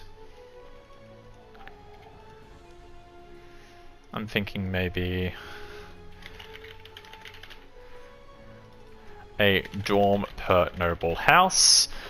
So I was thinking this would have like less dorms than the wizard school at first, having like the 4 classifications of magic. But if we're doing this based on noble house, then there could be like 12 different dorms, and you have like each of the families all crammed under one roof within themselves, which would definitely lead to some more interesting political situations. And maybe there's like another dorm for the royal family in particular, and maybe they have a much better dorm than the rest. Just rethinking about that idea of like clans and heads of house or whatever else, and like how they could like 100 people with like dozens of youth within each year. I don't necessarily know if I would want the royal family to be just as big. So I'm thinking maybe how the royal family would work would be a little bit differently. Maybe the royal family has the king and the queen, and then like the 3 main princes and princesses that are born from that royal coupling. And outside of that, maybe the king has a concubine from each royal house, each noble house rather, and any child born from the union of the king and the noble concubine isn't a member of the royal bloodline, but is treated as a member of the branch houses. So maybe once the concubines give birth, their children and/or them themselves along with their children get sent back to the branch families. And maybe that's how they do some funky stuff with the blood, to like carry on the bloodline throughout all noble houses, ensure the blood doesn't get too thin, and allow some form of legitimacy even to the branch houses. Maybe they shun these royal offspring. Maybe they revere them, worship them, give them all of their support. But I imagine they might still be seen as lesser to like the main lineage. Damn, I love like the amount of political craziness that can kind of go on with all this theory crafting here. Okay. Honestly, I don't know if I really have much else I can really expand on here for now.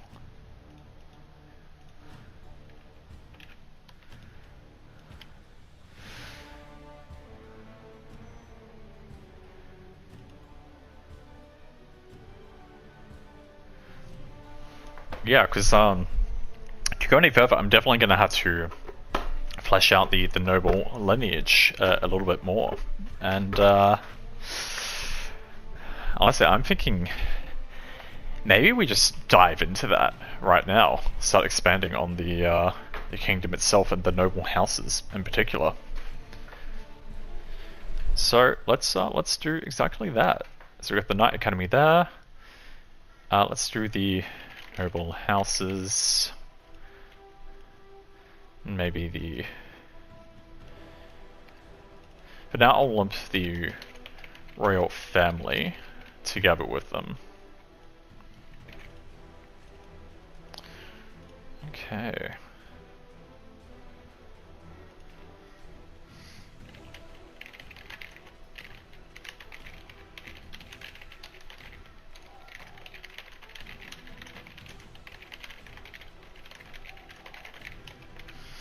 Let's see. First, I'm just going to quickly look up how many noble houses were there in the Middle Ages in the UK.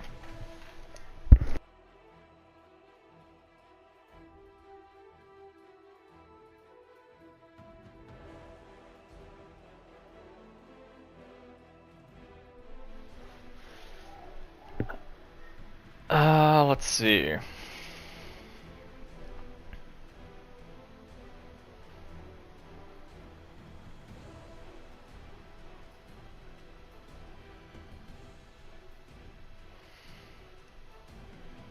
I need to probably refer to the War with Roses and learn a bit more about that. Because I think that's going to be a great reference for this political upheaval.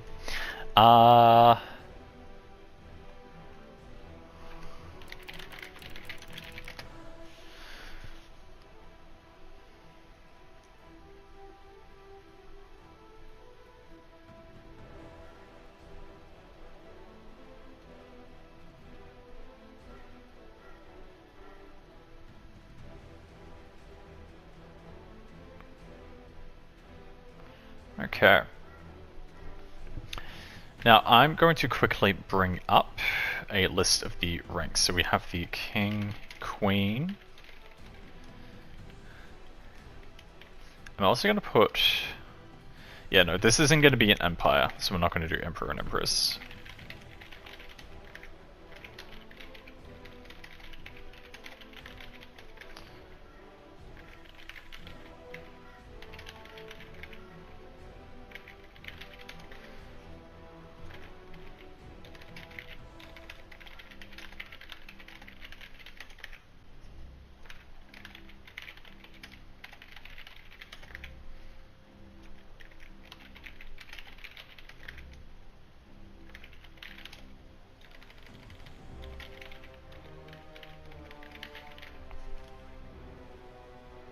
Okay. What I'm going to do is reference a couple of different resources.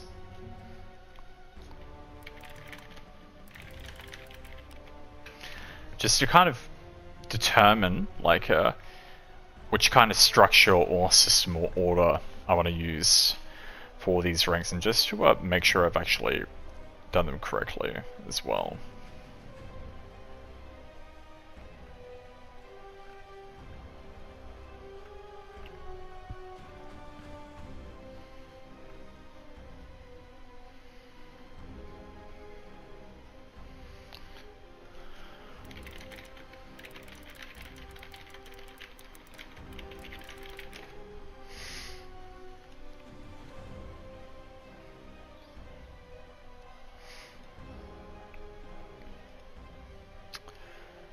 Okay, so it looks like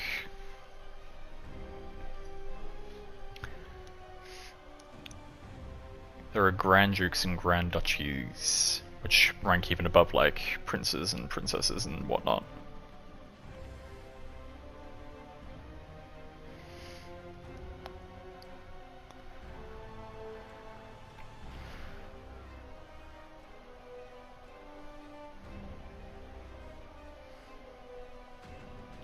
So Duke, Marquess, Earl, Viscount, and Baron seems to be fairly standard. I like Count, Countess a bit better. I don't know if I necessarily need a Viscount and a Count or a Baronet. Knights occupies a single rank. King, Queen, Prince, Princess, Duke, Dutch. Okay, I'm gonna keep referencing a few things. Oh, sorry, I just saw you chatting there, Rara. So, also, you really like the previous idea about the King's Concubines, so it's good to have a succession tournament or something. For sure, for sure. There's a lot we can really do there.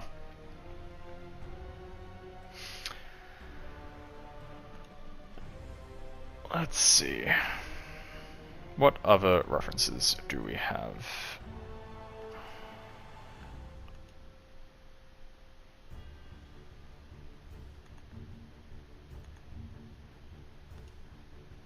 Ah, it's called peerage.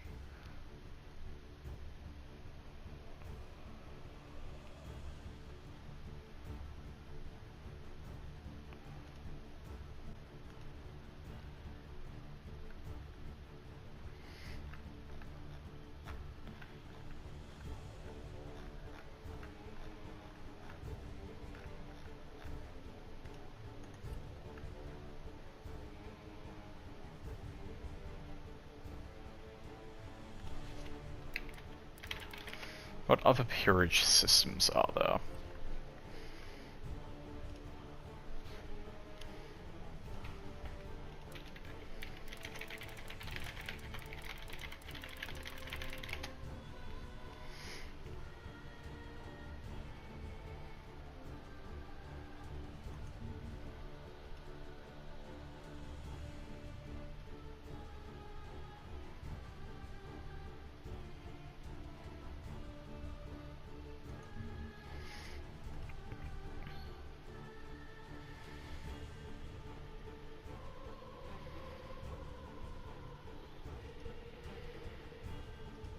Let's see.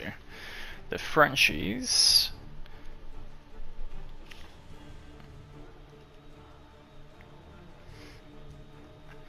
Oh, a little note here. The original number of peers in the Middle Ages was 12. That's for the 12 different regions. I think 12 is a good number for like the number of noble houses I might want to have. Especially just considering like it conveniently works out with how many classes we have for needing teachers.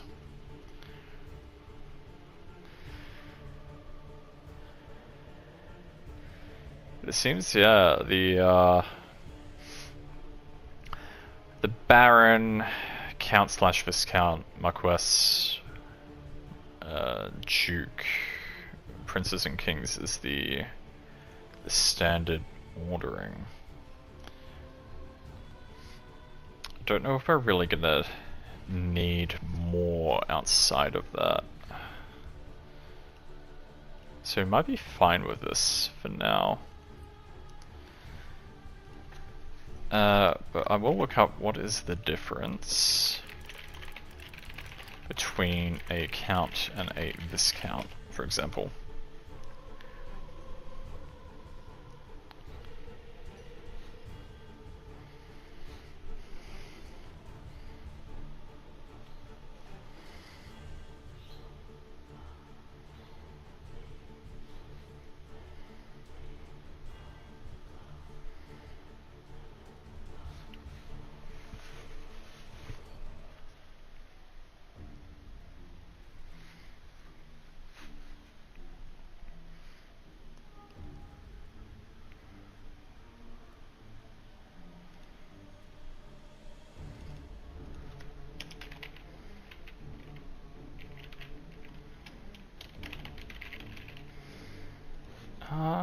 Still up in the air whether to include viscount or not. Let's see.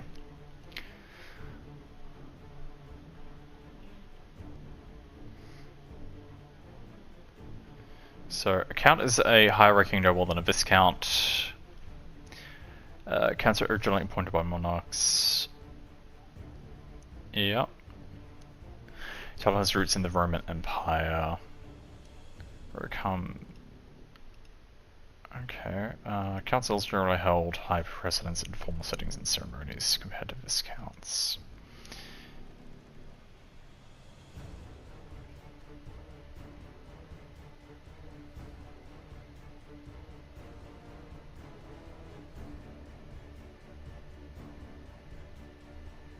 Okay, so they're basically the deputy to a count or earl.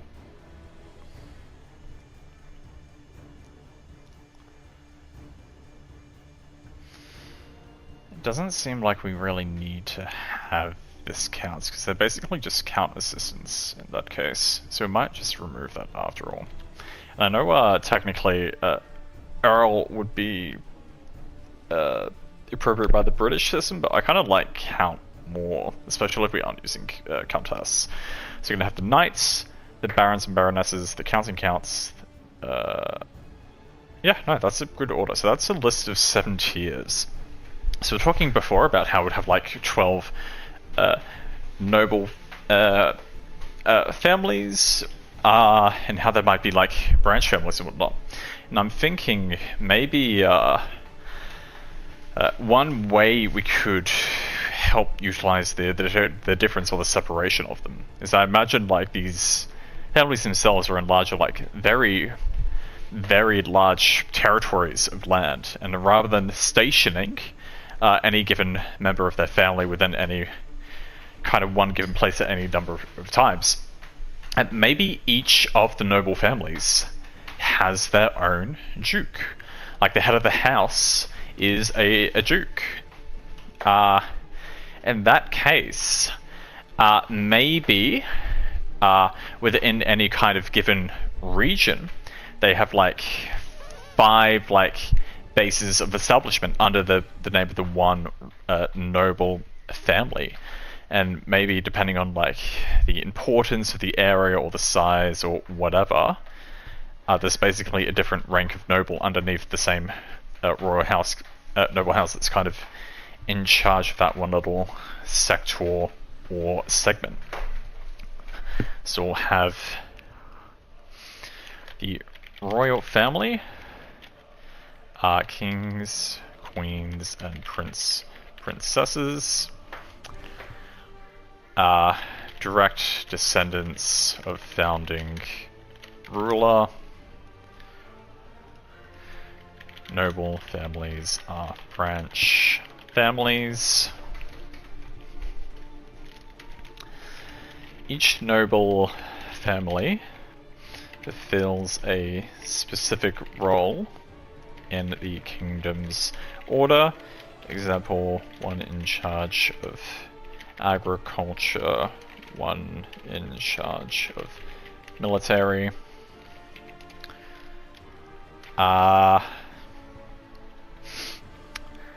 King chooses a wife from the noble houses, who becomes part of the main bloodline. And then one concubine. One noble from each other house is taken as concubine. The ruler has a child with each of them. I'm just thinking a bit more about the concubine and the succession system, because theoretically, like the main children of the ruler would be like raised in order to become like the future ruler themselves. Now I'm just thinking more about whether or not the concubine children would be sent back to their families or not. Because basically I do kind of like the idea of them all still being princes and princesses, because ironically taking a member from each of their families as a concubine and having their children, I think it would lead to a reason to have less political discord and strife. I'd like just basically keep all of the other noble houses happy, if that makes sense. Because there'll still be people who kind of want to overtake the power and whatnot, but I imagine a lot of that desire for power may also be to see the descendant of their own blood be placed on the throne. So yeah, maybe the concubine children do stay in the palace. Maybe they are also princes and princesses, and maybe they receive the favor of their respective families and like get supported up onto the throne. And the main kind of conflict of interest between these families and these bloodlines is and not only between like the direct descendant children themselves, like vying for the right of succession, but yeah, like the noble houses like do a lot of political espionage between themselves behind the scene, like whose child is seen as the most favorable to be the future ruler, and how do they take measures to keep them in check, what kind of alliances are made, because it really shows that there's a good reason for like the relationships between these houses to kind of change throughout the generations, if that makes sense.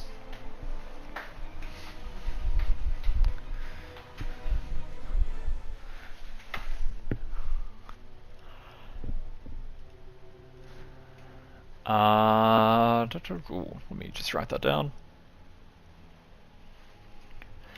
They are all treated as prince, princesses, and groomed to be potential future rulers of the kingdom. The main wife's children receive the support of not only her noble family, but also the royal family. The other children receive no support from the royal family, but are more dependent on their noble families. So much room for so much shit to happen with this. I love it. Okay, so there'll be 12 noble families. Each noble family governs a region of sizable interest.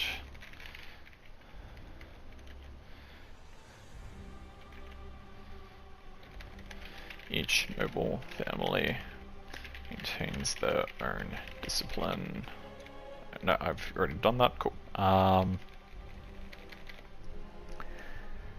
Each noble family manages 5 small cities, towns, estates, with rankings of Baron to Duke between them, as well as knights. Cool. Yeah, so the knights, when they kind of graduate, it's kind of taken around to like the smaller establishments within the kind of noble family's borders, so to govern like the smaller towns or the less important areas, and to kind of prove their worth and make their way up. I'd say maybe a main descendant would be put into like a more important or a better area, or an area with more opportunity. And there'd probably have to be some kind of way for them to perform feats of merit to acquire new titles. And in the case that they don't, they'd probably just like either remain knights for life, or maybe inherit the title of a minor baron or something. Okay. Now, do I need to note anything else here?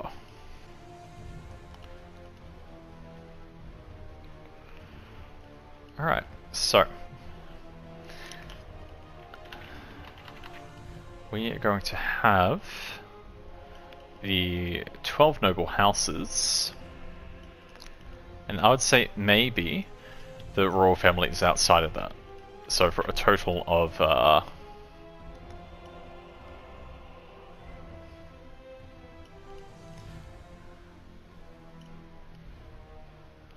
13 families.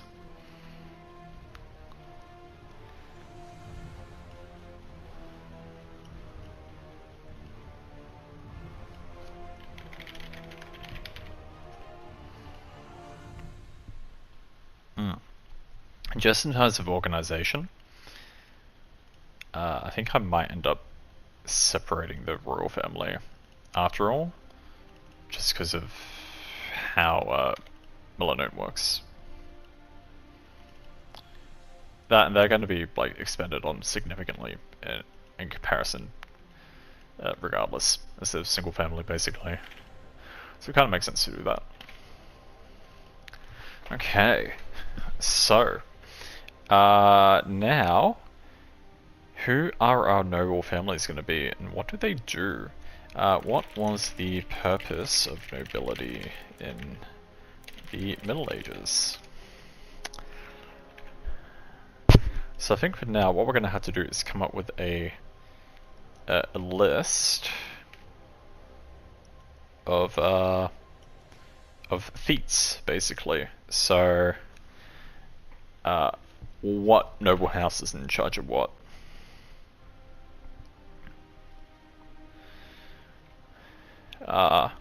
What did a kingdom require to operate in the Middle Ages?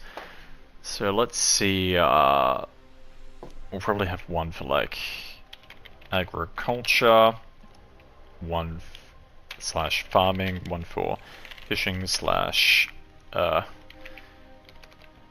boat building, one for like forestry, wood cutting, etc, etc, mining, minerals,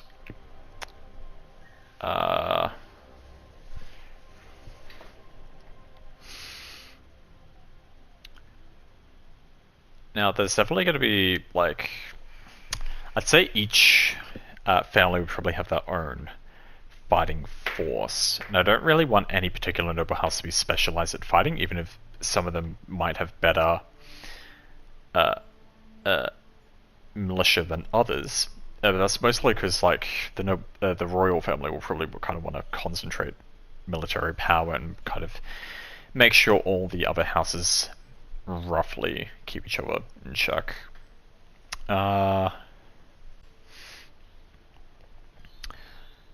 Let's see.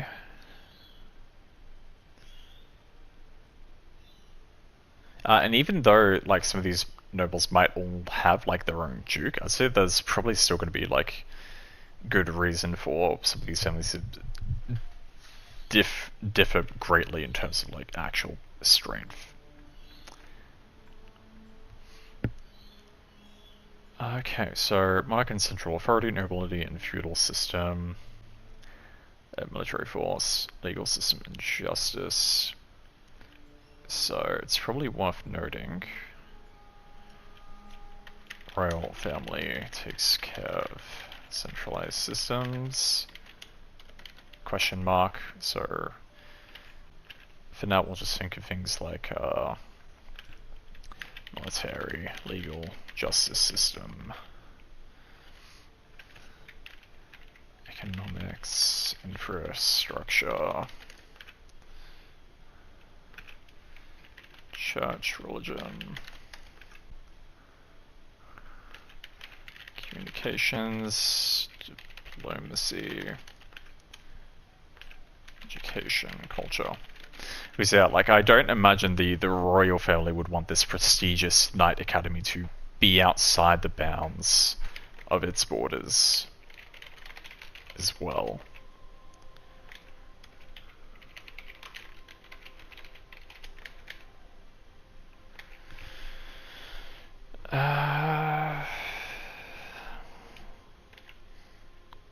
Let me change the question of what resources did a kingdom require to operate in the Middle Ages? Because I imagine all of them will kind of roughly or loosely be involved in the economies and trade of their own goods within their own borders.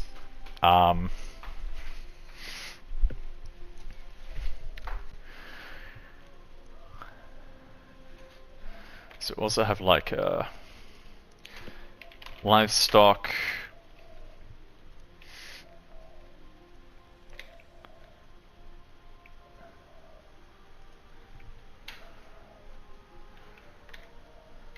So probably want one for like craftsmen.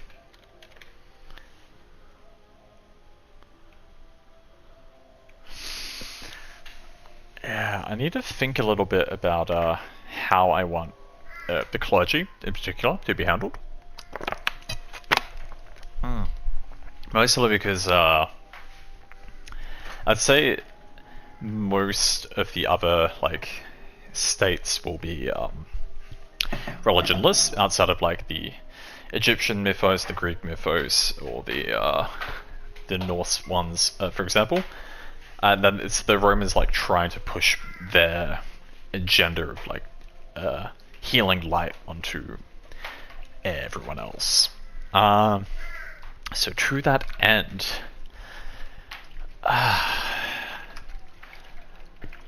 yeah, I'd say it's more so one of these noble houses which will be kind of infiltrated by members of this clergy to kind of spread the word to everyone else, rather than any kind of noble house being in charge of religion as a whole.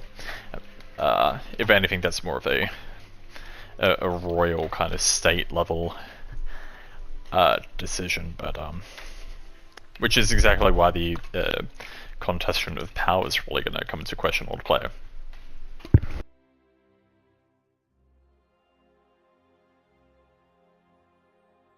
Okay, let's see.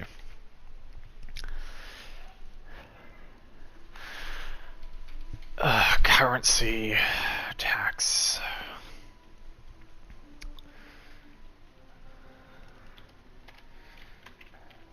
Currency tax. Let me put that under economics.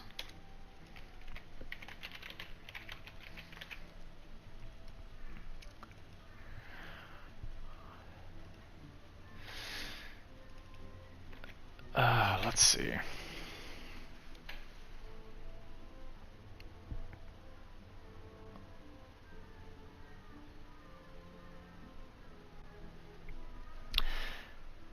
I imagine it's more so the royal family in charge of like roads and bridges rather than the noble families, except inside their own territories. Mostly because I don't think the other noble houses would want other people fucking with their infrastructure, especially in consideration of wartime.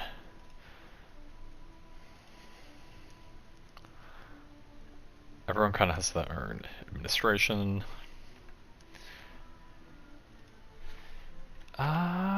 Yeah, maybe one of them's like very artsy. Or libraries. Do we need to worry about any of that? I imagine the knights themselves wouldn't be practitioners in the painting as a medium, really. Do we have any other resource types?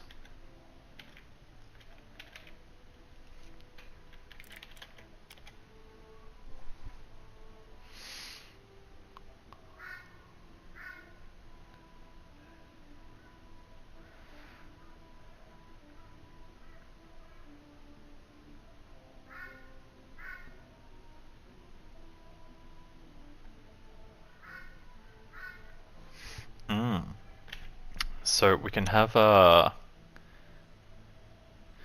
craftsman doesn't have to be a particular kind of craftsman. We could separate it into like carpenters and everything else. I'd say they might all more or less have a little bit of a basis of each of these industries within their own borders, but maybe like it's just one of them kind of specialize on them and contribute more on a national scale. Let's see. So let's say education, infrastructure, water management. I don't fully like this, but I'm just getting down something for now.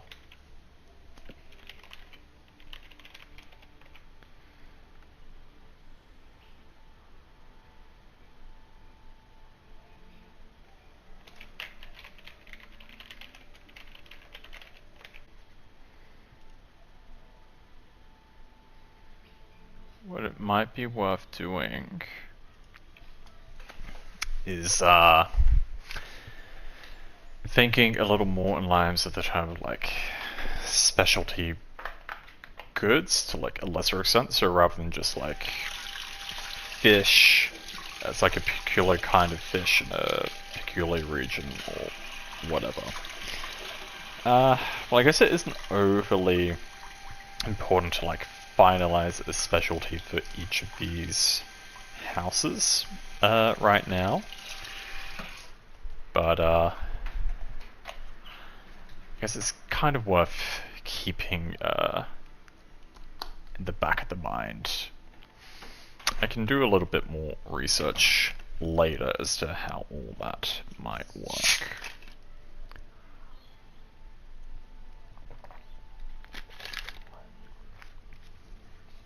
Okay. In the meantime, let me look up what some of the most notable noble houses in history were.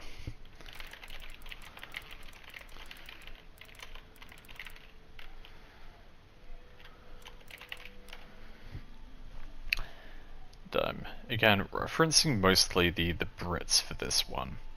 So I know there's going to be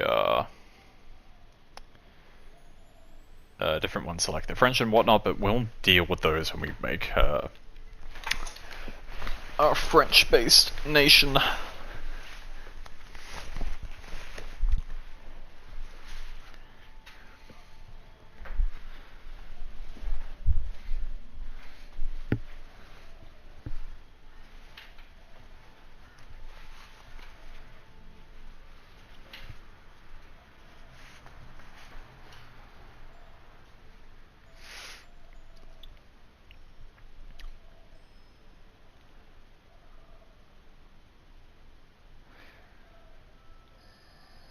So we got good old Richard the Lionheart's House of Plantagenets.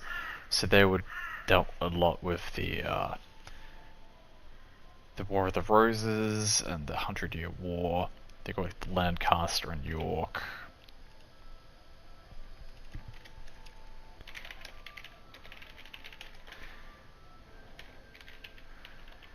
I won't necessarily repurpose these names. It's kind of just learning about these noble houses in general that serve as good inspiration.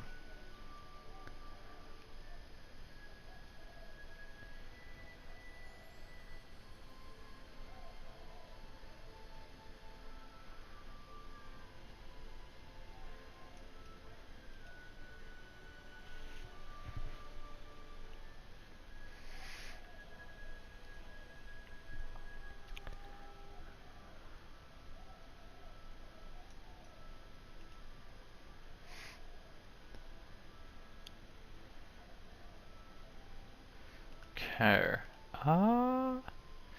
I might even look at some French houses after all, just for reference.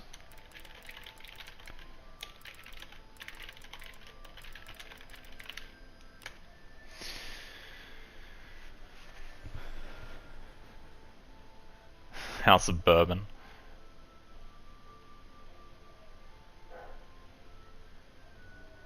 Okay.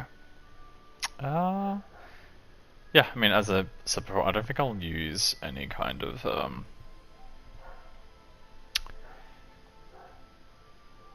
French names for this one, but it's just good to know like how many there are and kind of what they did.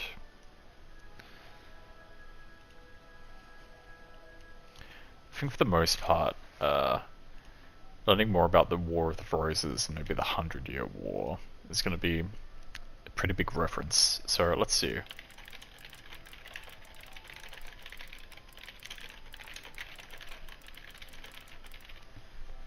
So the War of the Roses were a series of civil wars fought in England over a period of 30 years between the Lancasters and the Yorks.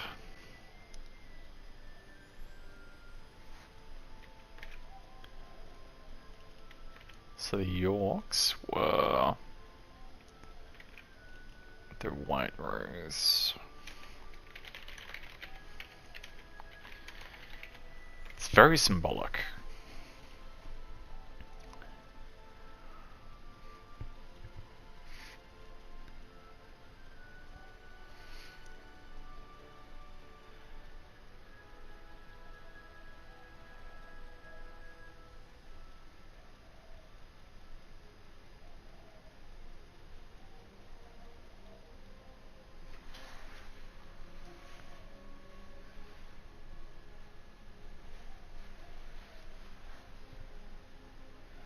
Looks like the Yorks were kind of on top for the most part.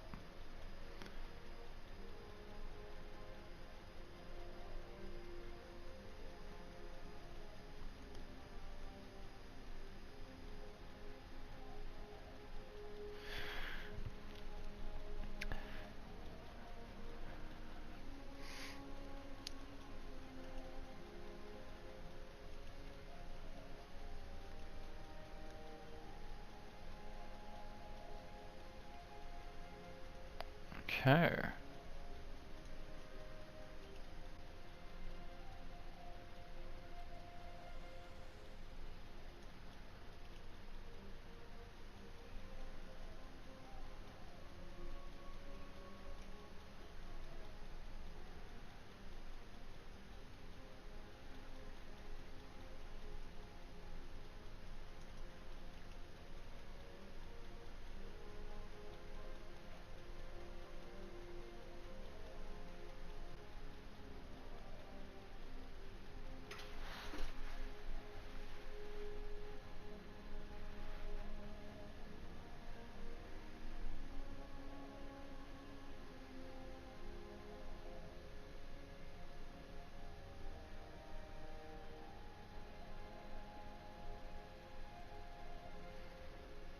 Okay, and what about the 100-Year War?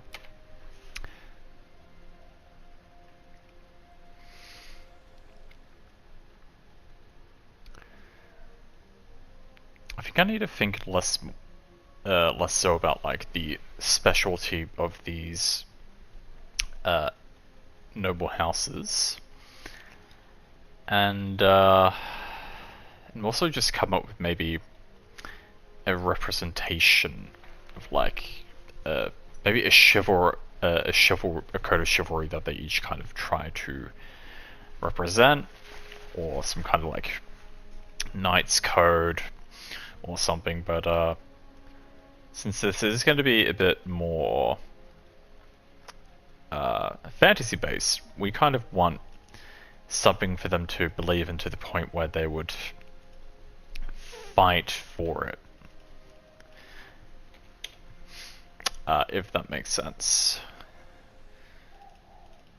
So we are going to have at least one of these houses be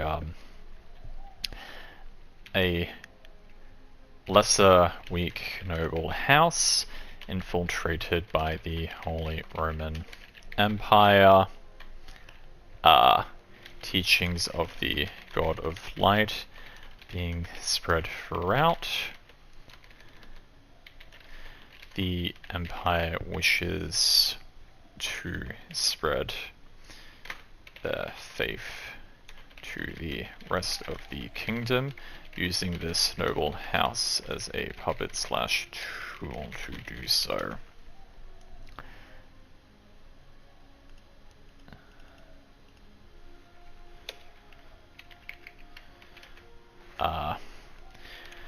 Senate of the House gets brought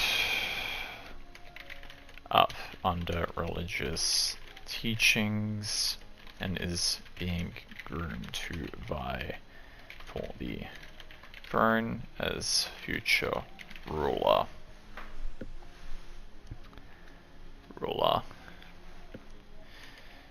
Spreading the Lord's teachings in the process,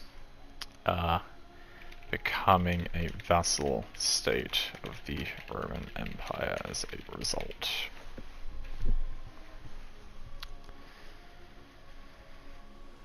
Okay, and then we'll also have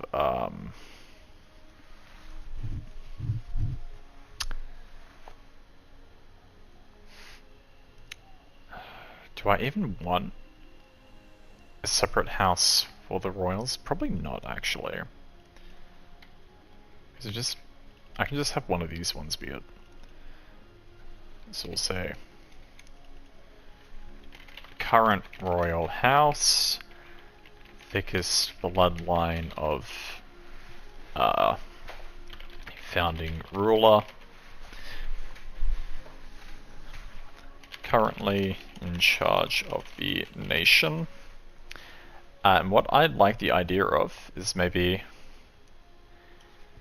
having different colored aura based on the house one is born into.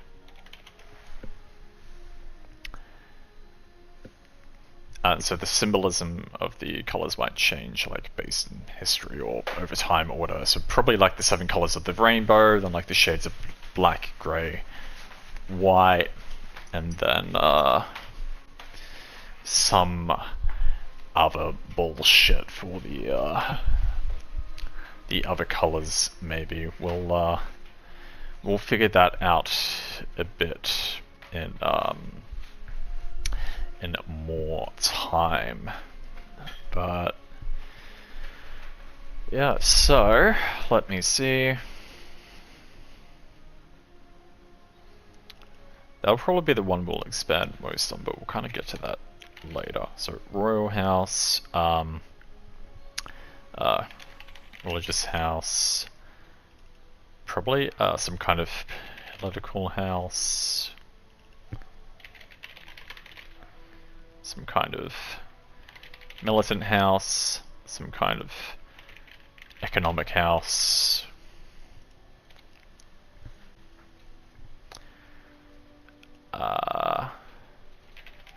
craftsman house, so these guys are really good at like the crafts.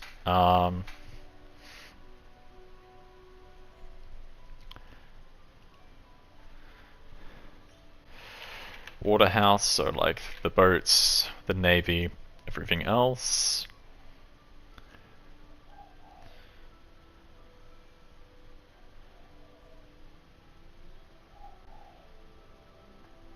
Just writing to these ideas down here.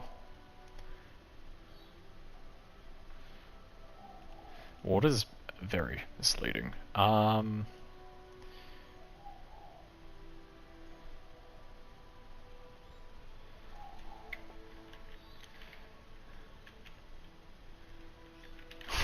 Boathouse, I guess. Kind of relays like the navy and the fishing and the kind of fishery vessel transportation by sea and water and whatever. Let's see. Yeah, I guess we'll go back into the agriculture house, the minerals house, the livestock house. Cool. So 2 more. So let me get rid of the ones we've done. So some kind of forestry thing makes sense.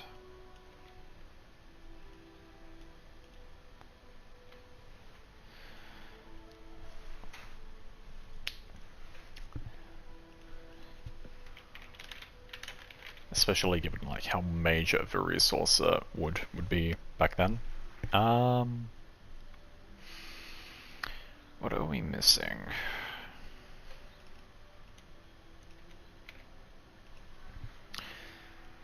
So we've got those other ones, sure, but I don't necessarily know if we want them to be the final one. Maybe just like the architect house, like the guys with the coolest fucking castles and shit. Okay, no, I like that. Alright, and I was struggling to think up of another one anyway, so it kind of works out if we tie in the royal family with one of these and just saying they loosely cover everything else.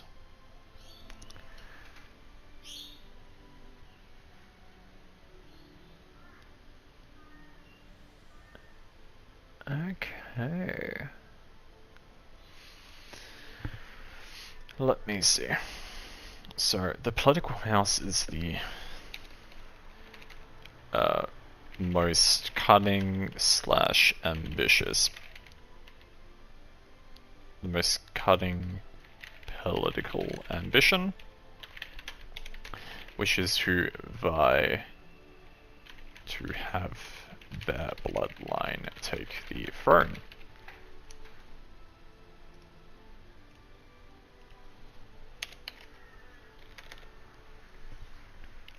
Take the throne. Will conduct any kind of political alliance, espionage necessary in the process to achieve this goal.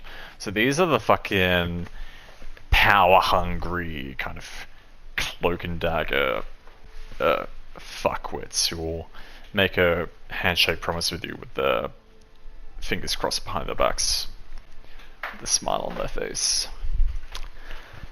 I'd say these militant guys are just like the strongest, most numerous army. They're probably like the best with the aura, the best well-trained soldiers, like maybe a great environment for battles. Like maybe they're a border house. Maybe these guys are the ones on the border with the Holy Roman Empire. They're the ones that have been like fighting so hard to keep them at bay for so long, and since they are so busy dealing with the Empire, they probably have the royal house's good graces more than any other house. So strong ties with royal family, but at the same time, since they are so busy like dealing with the Romans, with Romans, they probably don't have as much capacity to get involved with like the internal politics of any of these other houses' machinations. And given that there may be some traitors to the nation in the mix, like with the other noble house which is being influenced religiously by the Holy Roman Empire, maybe there's going to be some kind of great battle where the Roman Empire is invading, only to have their logistics or their reinforcements like cut off at the back as a result of like the traitorous family already within the Empire's borders. That could lead to some very interesting moments there. Let's see. Just have the like a very strong economic house, richest family, most profitable, highest investment in trades, etc. They're probably a more central family, maybe closer to the capital, like the most people kind of like journeying between these different states. But what do they want to do with their money? What is their allegiance? To the royalty, to the other noble houses, to the Holy Roman Empire, to themselves? Wherever there is money, there are going to be people who want to use that money.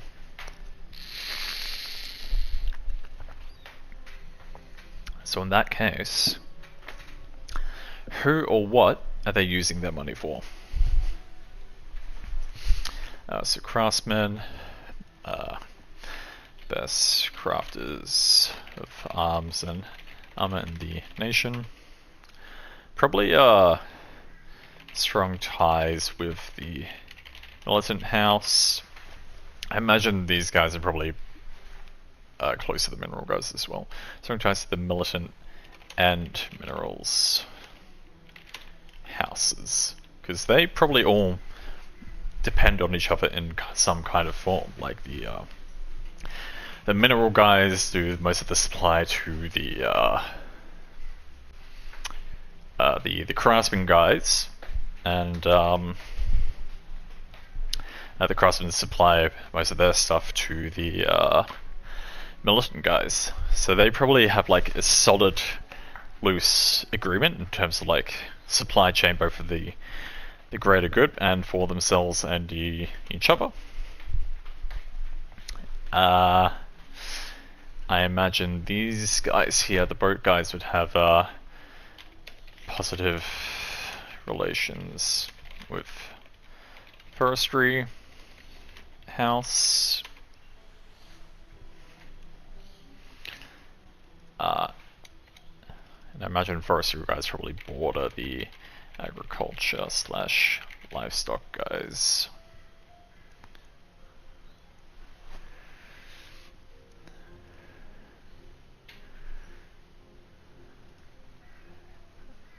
The architect house, I imagine, as another maybe border house.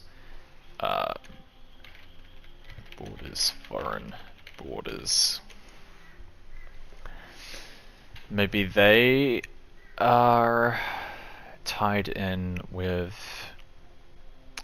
the militants somehow, and they're like the two big kind of houses that protect the rest of the kingdom's empires from outside forces.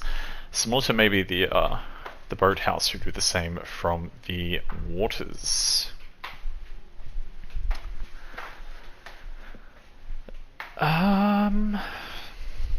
Yeah, so keep in mind, even though we've been heavily investing in this nation as a nation of knights, and knights are like the foremost predominant force, It doesn't necessarily mean that they're going to be the only class or power system that this nation possesses. So, looking into some kind of like, ideally I'd like to have like some kind of martial and or magic-based class per like race or nation or culture or whatever. I don't necessarily know if that's going to be possible. Some may have more, some may only have one, but yeah, I think knights themselves are just like so symbolic. I don't necessarily know if they would really like need or want anything else. Maybe we do just have like one kind of big power system per culture that they're all about, because it helps in terms of like a gameplay perspective, from like a flavor of the worldview, or like how players get to make or play their characters or whatever. I think it's just like, it allows you to envision and kind of get into the worldview a lot better if you're just like, okay, these guys are the alchemists, and it kind of gives you a good idea of like what they're all gonna be about, if that makes sense. And yeah, cool. So outside of that, I don't necessarily know if I need to come up with names for these houses yet, or like what the exact relations between themselves are going to be, because as we've kind of already noted, the Holy Roman Empire are going to play a massive role in how the kind of continental region is going to operate. And with that said, yeah, I mean, we're going to have to kind of touch base on a few of these other nations as we continue to build any of these kind of unique independent regions to know how they all kind of interconnect together.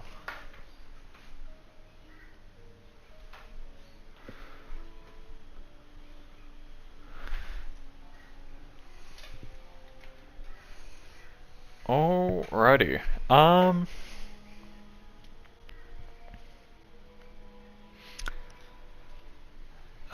Just rethinking on the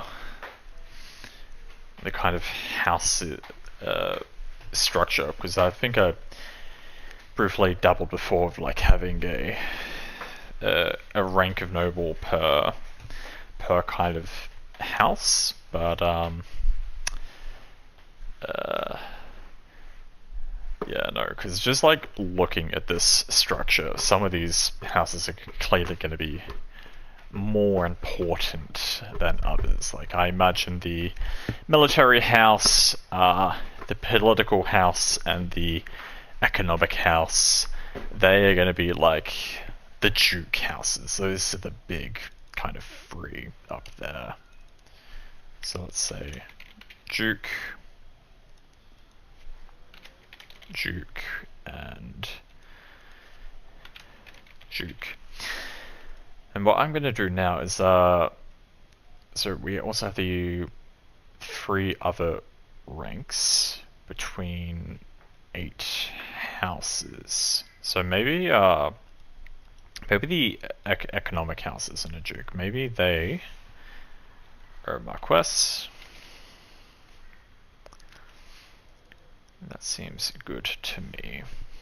Then I imagine the other houses, like the agriculture, the minerals, the livestock, and the forestry, they're probably considered less important. Not that they aren't important, but people appreciate what more of like things that can be made, and people who can do things with things that are made, rather than like just like generating resources, even despite like how important resources are. So let's see, we've got 2 dukes, 4 barons. It makes sense to have more barons. We've got kind of 3 houses here left. So maybe 1 more is a Marcus, and then the other 2 are counts. Let's see.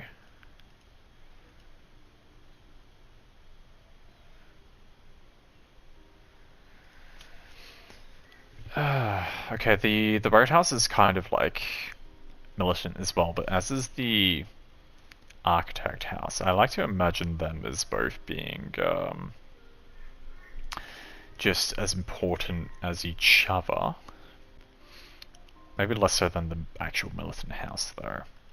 So maybe these guys are both like Marquesses. I mean, this won't be like finalized by any motion. I also forgot about the religious house. So 2 dukes, 3 Marquesses.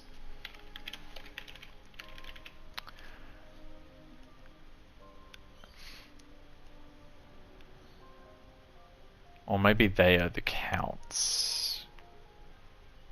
No.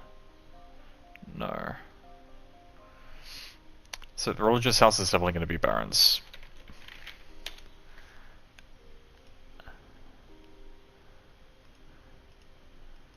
Craftsmen, they can be a count.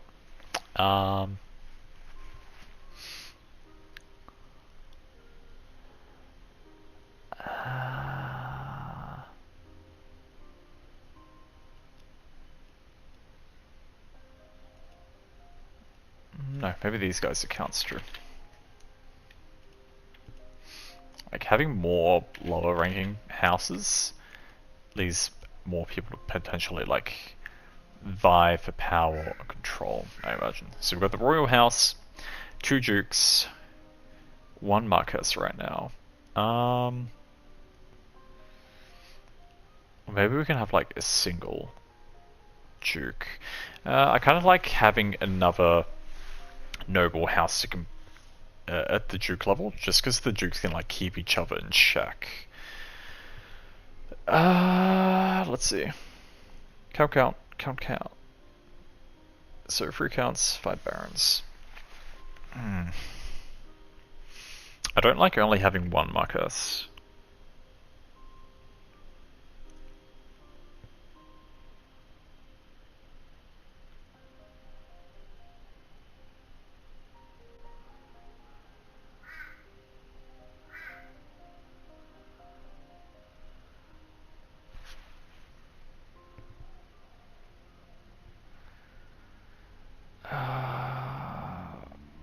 But I think that might do for now. Unless we actually want these guys to be Marcuses as well. That might actually work out for the best. Maybe they started off lower earlier on, but they're kind of like the religious influence helped improve their status, if that makes sense.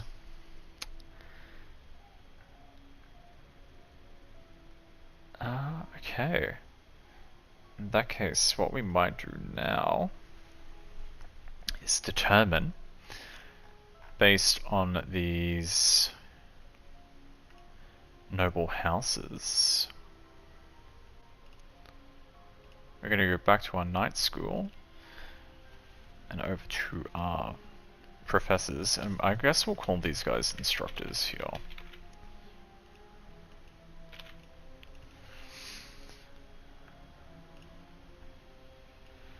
I'm not going to say who kind of like teaches what. So this will be political house, noble. Let me see.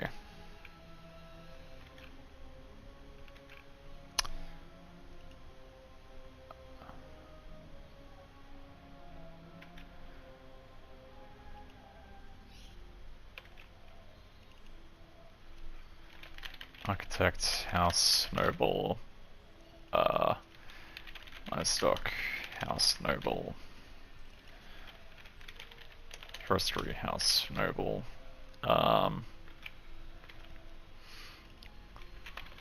craftsman, house, noble.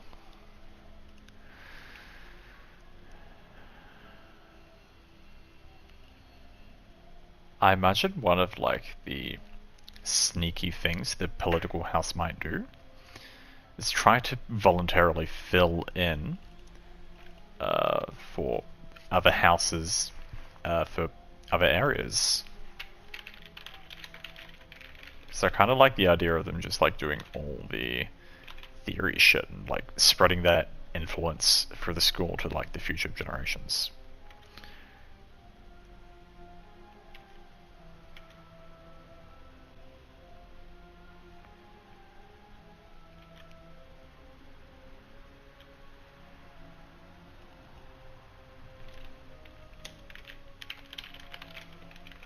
And then the Maldoniya guys probably like try to keep them in check by doing the same. Probably more so under the royal family's instructions though, more than anything I imagine.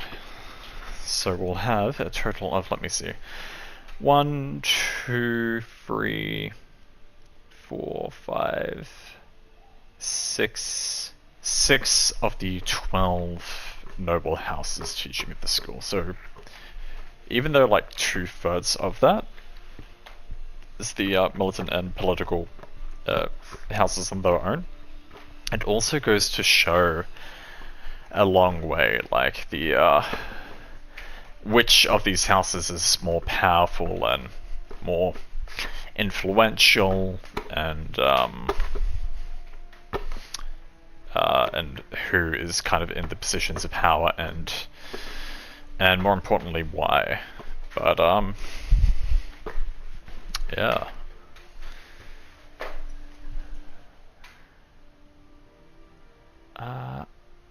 I'm thinking, with all that said and done, that might be a pretty good place to leave off here for now. I feel I've made a bit of good progress of these past couple of hours. But what I'm going to do next is just have a think on what I might build where next, because I think for now I've kind of like done most of what I really need or want to do with the Night Nation themselves. That isn't to say we're complete with the Night Nation by any means, especially given that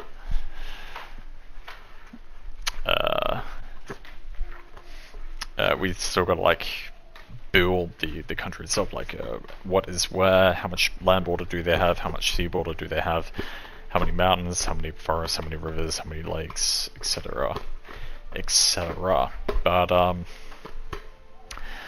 yeah, that's gonna be later in the kind of world building process. For now, one of the things we're thinking about doing is either moving on to I think coming up with the basis for like the power system of the Holy Roman Empire might be most relevant for what comes next. So that might be where I look into starting the stream next time. Probably sometime tomorrow, I imagine. Probably start a little earlier if I can.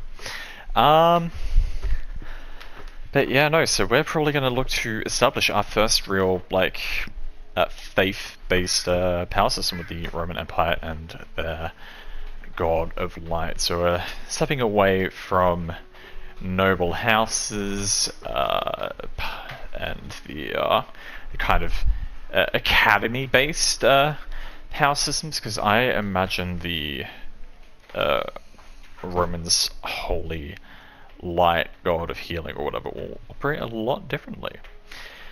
That's that for now. Thank you very much for swinging on by. I'll catch you next time.